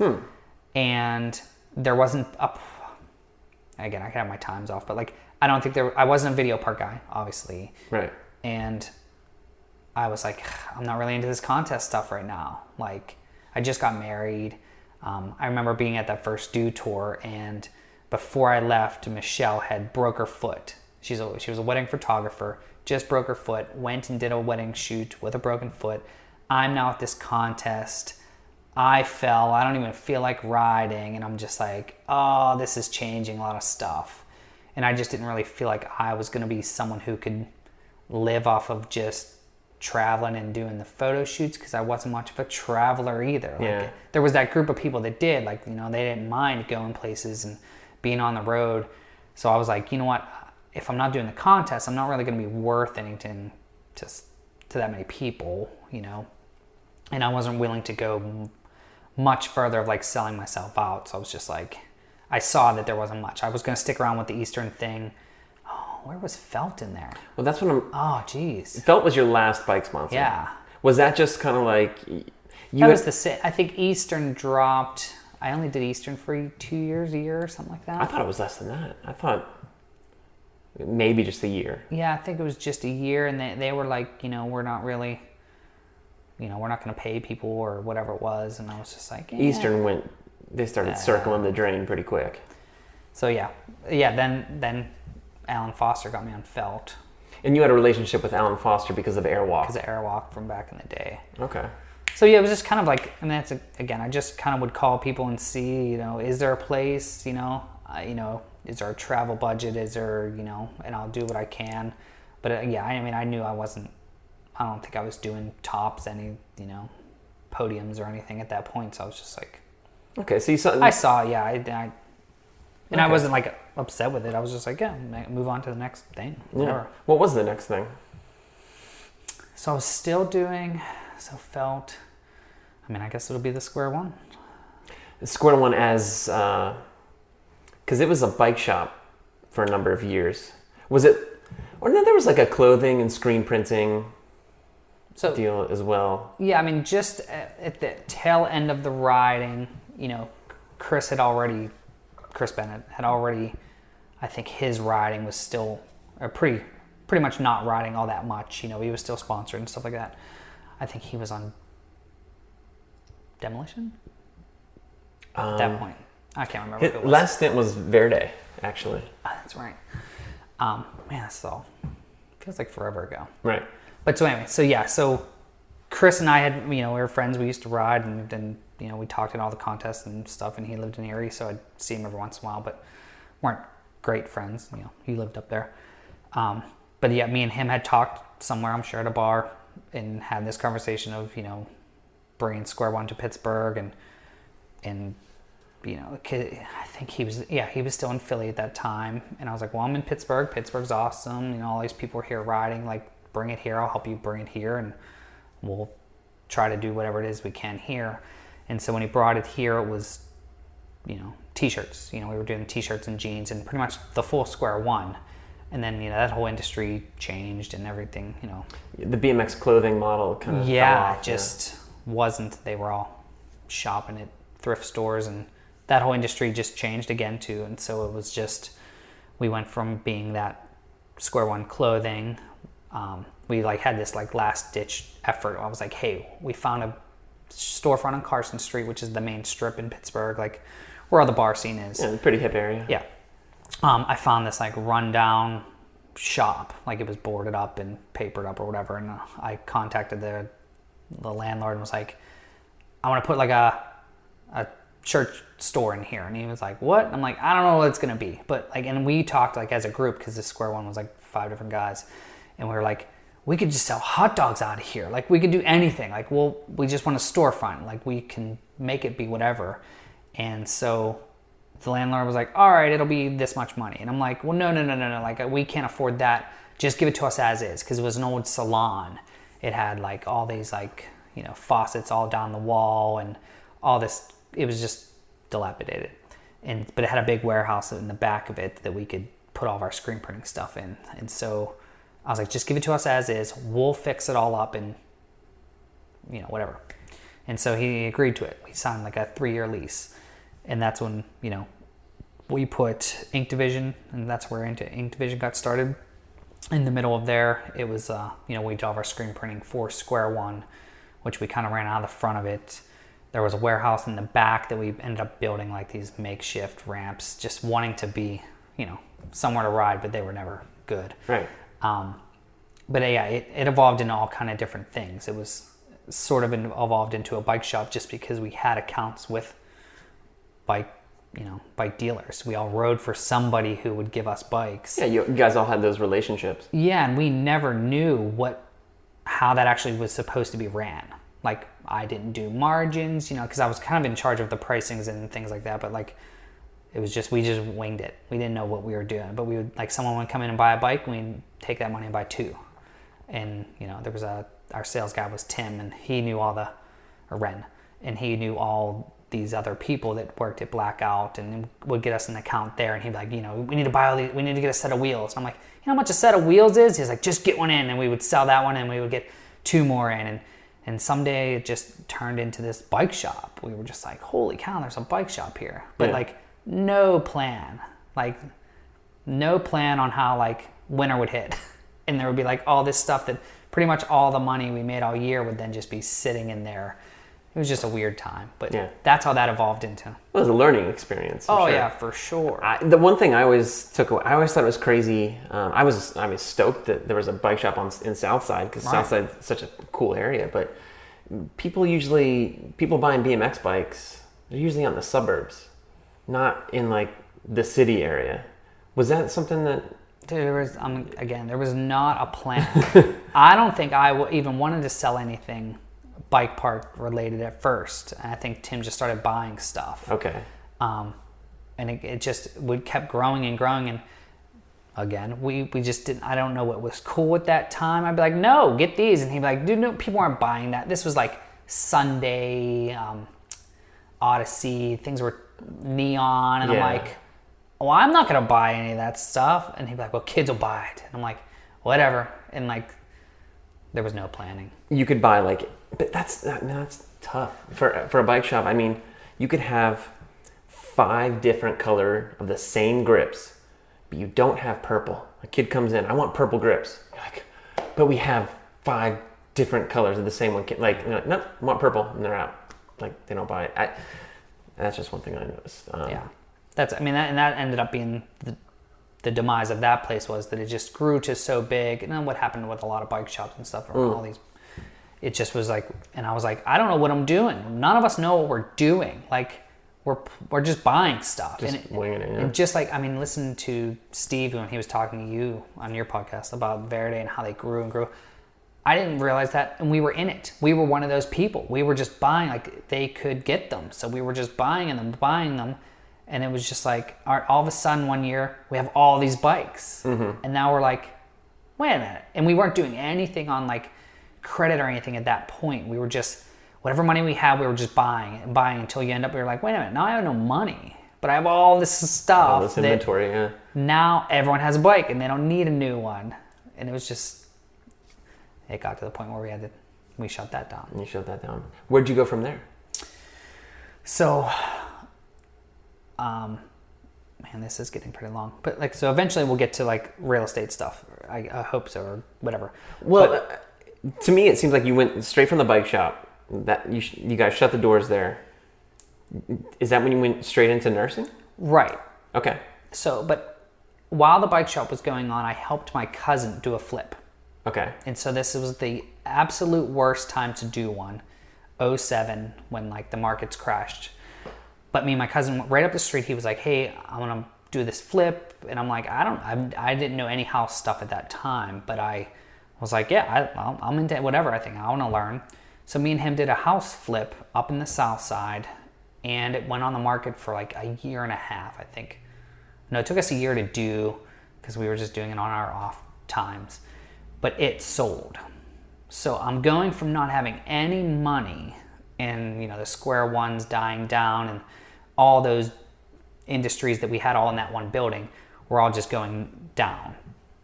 So I do a house flip and I have money. So now I have this chunk of money and I'm like, all right, do we do, in my head, I don't know if it was discussed with the people at the time, but it was like, I'm either going to do a real bike shop, which I know nothing about, and I never planned on ever, I mean, again, now it's funny that I am 40, but I'm like, am I going to be 40 with a bike shop? That's not really what I ever saw myself doing. Or do I go to school? And so my wife at the time, like we sat down and was just like, all right, we have the money. I can afford to go to school for a couple of years. You can go to school. What do you want to do? She was actually just got pregnant at the time, so we knew we had a baby coming. And it was just like, what's the plan now? I'm going to lose all this money I have into this business, which has been happening over the last couple of years, or do we just can it and start fresh? And we decided to can it. So that's when I went to nursing school. So signed up for nursing school, went to nursing school for 2 years, became a nurse. Again, I remember talking to you at the beginning of that nursing journey, and you're like, oh yeah, you have to take this test. And if you pass the test, you get to bypass all this other crap. Am I right? Correct. And true to form, you aced the test. So UPMC at the time had a program, and I think it's still around, but it's evolved. But I'm kind of bookending this thing with you being like a genius, basically. Yeah. No, a beautiful mind, genius. So, sorry. So a friend of mine's like, hey, I'm a nurse. I went to UPMC. They had this schooling. I'm sure they're still doing it. You should look into it. So I just, whatever I did, made a phone call. And they're like, yeah, we hold this test. You come past the test. You get into the program. You don't have to take all the other, bachelor type classes if you pass the math and English and all this stuff. You just have to take the nursing classes, and it's only 22 months. And if you stick with UPMC for the full year afterwards, you work for UPMC, it's paid for free and clear. Oh, wow. And I was like, all right, I have this chunk. Like, it just, again, was this perfect scenario and perfectly planned whatever. But it was like I had this chunk of money that would last me 22 months. I budgeted out. I'm like, we can do this. Michelle was still working at the time. And it was just, we could do this. I'll go to school. We'll have this baby. And we have enough money to get through this. And when I'm done, UPMC, if they're making, kind of guaranteeing me that they'll pay for schooling, they might as well be, they pretty much guarantee you a job, which it doesn't guarantee a job, they say, but if they're making you work there for a year, it's kind of like you're guaranteed a job. So I was like, this is perfect. Let's do that. And yeah, so I got in and went through that. Well, I know other people that have taken that test, and you're the only person I know that has passed it. So, okay. Just, again, going back to what I was saying before. Oh, I have one more that, since you're the one making me brag. Yeah, but dude, this is about you, man. Okay. So at that same time period, did you know about the fireman's test? The fireman's test? So nursing appealed to me because you worked 3 days a week. A fireman works, a friend of mine was a fireman, Ken, the guy who I went riding with when I was 14. He's not doing it anymore? No, he's a fireman. Okay. Yeah, you work 2 days a week. They work 2 days a week. Yeah. And I'm like, I'll still be able to ride. I'll still be able to get into another business if I want to, or whatever I wanted to do, because I'm only working 2 or 3 days a week. So I took both at the same time. So I took the fireman's test and I took the nursing test. The fireman's test, City of Pittsburgh, you take the written test, and if you pass, or actually there's no passing, it's just you gather points. And then 6 months later, you take the physical and you add those two together. That's your total score. And then just wherever you land in the line, that's what they pick classes from. So I take the fireman's test and I take the nursing test. And the fireman's test, I get 100 on. So 100 questions, I get 100 on. And my friend's just like, no one ever gets 100. And I'm like, well, I got 100. And he's like, well, you're in that. And I'm like, because they also give you veteran points. So if you're coming from the service, you get like an extra 10 points or 5 points. I don't remember what it was. But he was like, if you don't have vet points, you're pretty much not going to get in. And once I got 100, he was like, oh, you might have a chance. And I was like, all right. But so while the 6 months went before the physical, I got into nursing. Okay. So I passed that test and got into nursing. And I was like, all right, do I do this physical test? Which one do I do? I can't be in both classes. And then, talking to Michelle, which was my wife, and I was just like, well, the fireman, I can only live in the city of Pittsburgh. Right. What if anything ever happens? The nursing we can take anywhere and live wherever we wanted to go. Yeah. So I went the nursing route. Which is smart because it seems like with nursing, you can make a lot of different side steps as well. Like you can go in a lot of different directions with that. Yeah, and I think the money was pretty much the same. It just that working that one less day, and we weighed the options and was just like, yeah, the nursing will give me way more opportunities moving forward, whereas the fireman, not that it's not a good job, I just would be stuck here. I can't then go to another little city somewhere. They won't pay as good. Right. The benefit is living in Pittsburgh, staying in Pittsburgh, getting that pension. And of course. So. Now, are you, you're flipping houses, is that your main deal right now? Or are you still doing nursing stuff as well? So I've learned that I can never really do one thing. Okay. And I used to kind of put that on a lot, like, oh, well, it's because I have to. It's just, I guess it's my nature. So I did the nursing for probably 5 years. We kind of skipped over Ink Division in the middle there, but Ink Division survived the Square One shutdown. Right. So I was doing that. I did forget about that. Yeah. So Ink Division, which is still around, it's still a screen they're printing, killing it. Yeah. Screen printing shop. Me, Jason, and Bert moved it out of Square One and started a whole new Ink Division screen printing shop. I was a nurse at that time. I was doing Ink Division while I was in nursing school, and once I became a nurse, I was trying to do both, and I just couldn't keep up with Ink Division. Ink Division had grown so fast that I was working night shift as a nurse. I'd come in the morning at Ink Division, try to do what I could from 8 to 10, go home and sleep. But I would set my alarm at 4 so I could get up and order all the shirts they would need for the next day. And I would be missing all those phone calls and all those things because I was kind of the take phone calls and take order guy. Plus you have kids at this point. So now I have a newborn. Yeah, I have Riley at this point. And so it just really was I was like, wait a minute, just like the DK thing, it was like another conversation me and Jason had. It was just like, I think I'm holding you up here. I don't think this works anymore. There was no bad blood. It was just like it'll be better if we split. So Ink Division thrived. They hired, I don't know even how many employees they have now. Yeah. It started at 3 and now it's, I don't know. They do really well now, huh? Yeah. Yeah. Same shop. So we started off this shop in Braddock. We had the top 2 floors. Same kind of scenario. It was this rundown building. We talked to the landlord, got a really good deal. I don't want to say how much it was, but it was super cheap because it was just this rundown building. Well, that's Braddock. Yeah. Braddock's getting there. It's getting there, yeah. Yeah. But so we refurbished the top 2 floors and made it this Square One, or not Square One, Ink Division screen printing. They then, after I left, took over the bottom floor, took over a store next door, took over a warehouse in the back. They just expanded like crazy. Mm-hmm. So that's still going. But yeah. I'm not sure where that was going with that. Well, I kind of breezed over it, Ink Division, surviving the Square One shop demise.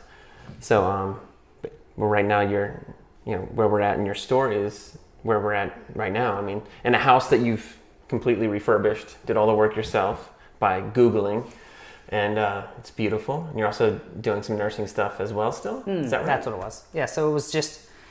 So after that, I did nursing for about 5 years. Went from working in hospital, 2.5 years. Then I went to home care, which is working in the home with patients, and did that for 3 years. And again, for some reason, it just wasn't enough. It's lighter on your body than in the hospital. You know, you're in the home. Of course. And it's a more Monday through Friday. So I'd be getting home. We'd have these early days. I'd be getting home at 1 or 2 in the day. And I'm like, all right, so what are we going to do next? And so the kids are getting a little bit bigger. They're toddlers. And I wanted to get back into house flipping. I had done this one with my cousin in 2007. I think it sold in 2009 by the time the market allowed it. And then I just was like, I think this is going to work. I'm like reading all this stuff. I'm listening. I guess at this time there wasn't podcasts, but it was like these blogs and websites. And I'm just trying to learn as much as I could about getting back into it. Pittsburgh's now picking back up. And we figured out the way that like I wanted to get rid of the house I'd lived in after I sold you my house. We'd been there 15 years. I'd learned on that house, and like, I think if you look on the internet, there's a picture of me building a deck and wearing a Verde shirt. That's the first house I had, and I just was like building a deck, put in a bathroom, you know, redo the floors. And I'm like, this stuff isn't hard. You just have to kind of learn. I remember texting Miranda at points, Robbie Miranda, like, have you put windows in? Because I think he was doing windows. And like anywhere I can get the information, you know, I'd be like, how do you do this? Where do you get this stuff from? How do you... And as I was going, I was just learning on the way as I go. So we decided to rent that house out and buy a new house. And I was like, I'll just buy this. Let's try to find another beat up house. We'll fix it up. It'll be like a pretend flip and see if it works. Because I feel like it's really easy right now. Like this, you know, so we found a foreclosure and it did exactly what it was supposed to. It took us about a year to get it because it was like all this red tape on trying to keep my house. I was the only income at that time. And so it was just this working with the banks. Well, how do I get this done? And they were like, well, you can't have this. And I'm like, all right, give me 3 months. I would go pay something off. Or, you know, at one point I had to sell a car that I leased. I just, you know, paid off the whole lease just to give it back. Yeah, just to like get your credit up a little bit? Not the credit, like, because I wanted to keep both houses, my debt to income ratio was off. Okay. And they're like, well, because you have this car payment. I'm like, all right, well, what if I just get rid of the car? And they're like, all right. So I just paid off the lease and turned it in early and like, come back in 2 months. I'd be like, all right, the car's gone. Now what do I look like? And they'd be like, all right, I think we'll do it. And so this whole time I'm stringing this house along that I just knew was perfect. And this is the time I actually reconnected with Chris Bennett. You know, I'd be calling him like, hey, it's a foreclosure. What do I do? How do I do this? Like, they're saying this because at this point he's now doing this stuff full time. Yeah.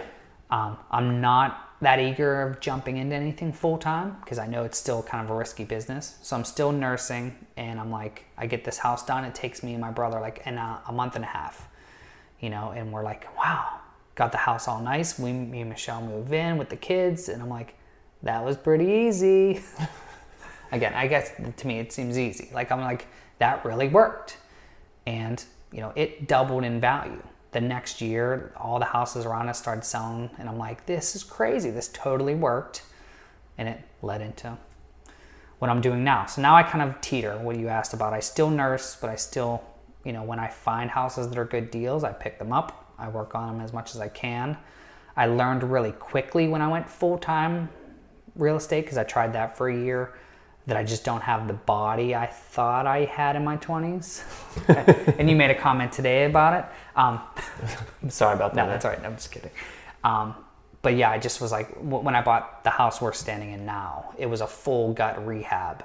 And I was like, well, I'll just quit nursing for a year and do this gut rehab work 8 to 10 hours a day, because that's what I've been used to doing as a nurse. And it's a lot different carrying drywall for even 2 hours. Oh, I'm sure. I'd be sitting here at noon going, I'm done, but I'm supposed to be working for another 8 hours. And so I quickly went back to nursing. Like, the job I had took me back casual or part-time, and allowed me to kind of just work when I want to, which is nice of them. Yeah. And I do the housing stuff. So that's, I mean, people always ask me, and I'm like, there's not a real mix, and again, there's not that much of a plan. It's more of just, when I feel like doing one, I do one. When I feel like doing the other, I do the other. It sounds pretty good, though. Like, it seems like it's nice to have that type of freedom. It is. I mean, 100%, you know, that's why I chose it, is because of the freedom. You know, I didn't really like having to do the same thing every day, and that's what I loved about nursing, and that's why I still do it. It's never the same. Right. But the housing it's like the BMX days. You know, I can get a big check every once in a while. I have a couple rentals, which is just like the checks that used to come in. Yeah. It's like getting a top 5, top 3. Yeah. Nice. It's like I have a little sponsorship, and I get a finish every once in a while. Yeah. Well, it's time to bum everybody out. How often do you ride now? Again, it depends on, I mean, BMX, I'm sure you know, very little. This winter, I jumped up a little bit. We had some Tuesday nights. Yeah. Personally. My crew's a lot smaller these days, you know, so I don't get that many invites, which I'm not going to put that out there. But as far as, you know, it just doesn't fit in the schedule. I'm riding mountain bikes a lot more, which I'm trying to do. Road biking, I did a little stint in trying to road bike. It's just, you know, when you have like an hour, like I'm working a little bit here. I mean, and I know you know how it is with the kid and another one coming on the way. I'll get a 5:30 to 7 at night. And like, it's really hard when you know that at 5 p.m. It's like, well, where's everyone at? Well, you can't, you know, find anyone. It's like, well, I'll just go ride South Park or ride somewhere. That's exactly where I'm at right now. And I'll get like 30 minutes or an hour. I'm like, oh, sweet. And Boyce is 2 miles from my house. I'm like, oh, I'll just go there because, you know, the daylight's fading. I don't call anybody. Whoever's there is there. Right. And then, yeah, like people give you shit. Like, dude, call me, man. Dude, let me... I'm like, it's not like that anymore. Work. Yeah. I got bummed out at the beginning, like, you know, years ago. Like, I would be like texting people or like, we're going to go here. Well, oh, we're already out here. And I'm like, you know what? But now I like to just completely get it. It's just so hard in these years of our lives that it's just to try to coordinate people. Yeah. We become adults. Yeah. And so I ride when I can. Yeah. Still pretty good. Was it the last time we were out? I was like, hey, do a bar spin. You're like, really? A bar spin? And you're like, I was like, no problem. Well, I'm never not going to be able to do that. So that's what, like, I will, so I'll go ride it. So if I go ride once and I can't do stuff, I will ride, like, pretty consistently until I get that stuff back. And then I just get, all right. But, yeah. So that's it. I mean, those types of things I still need to be able to do. Okay. Which? I think that's a good endpoint. I appreciate you taking the time to tell your story. No problem. Yeah, look forward to people hearing it. Okay. Thanks again.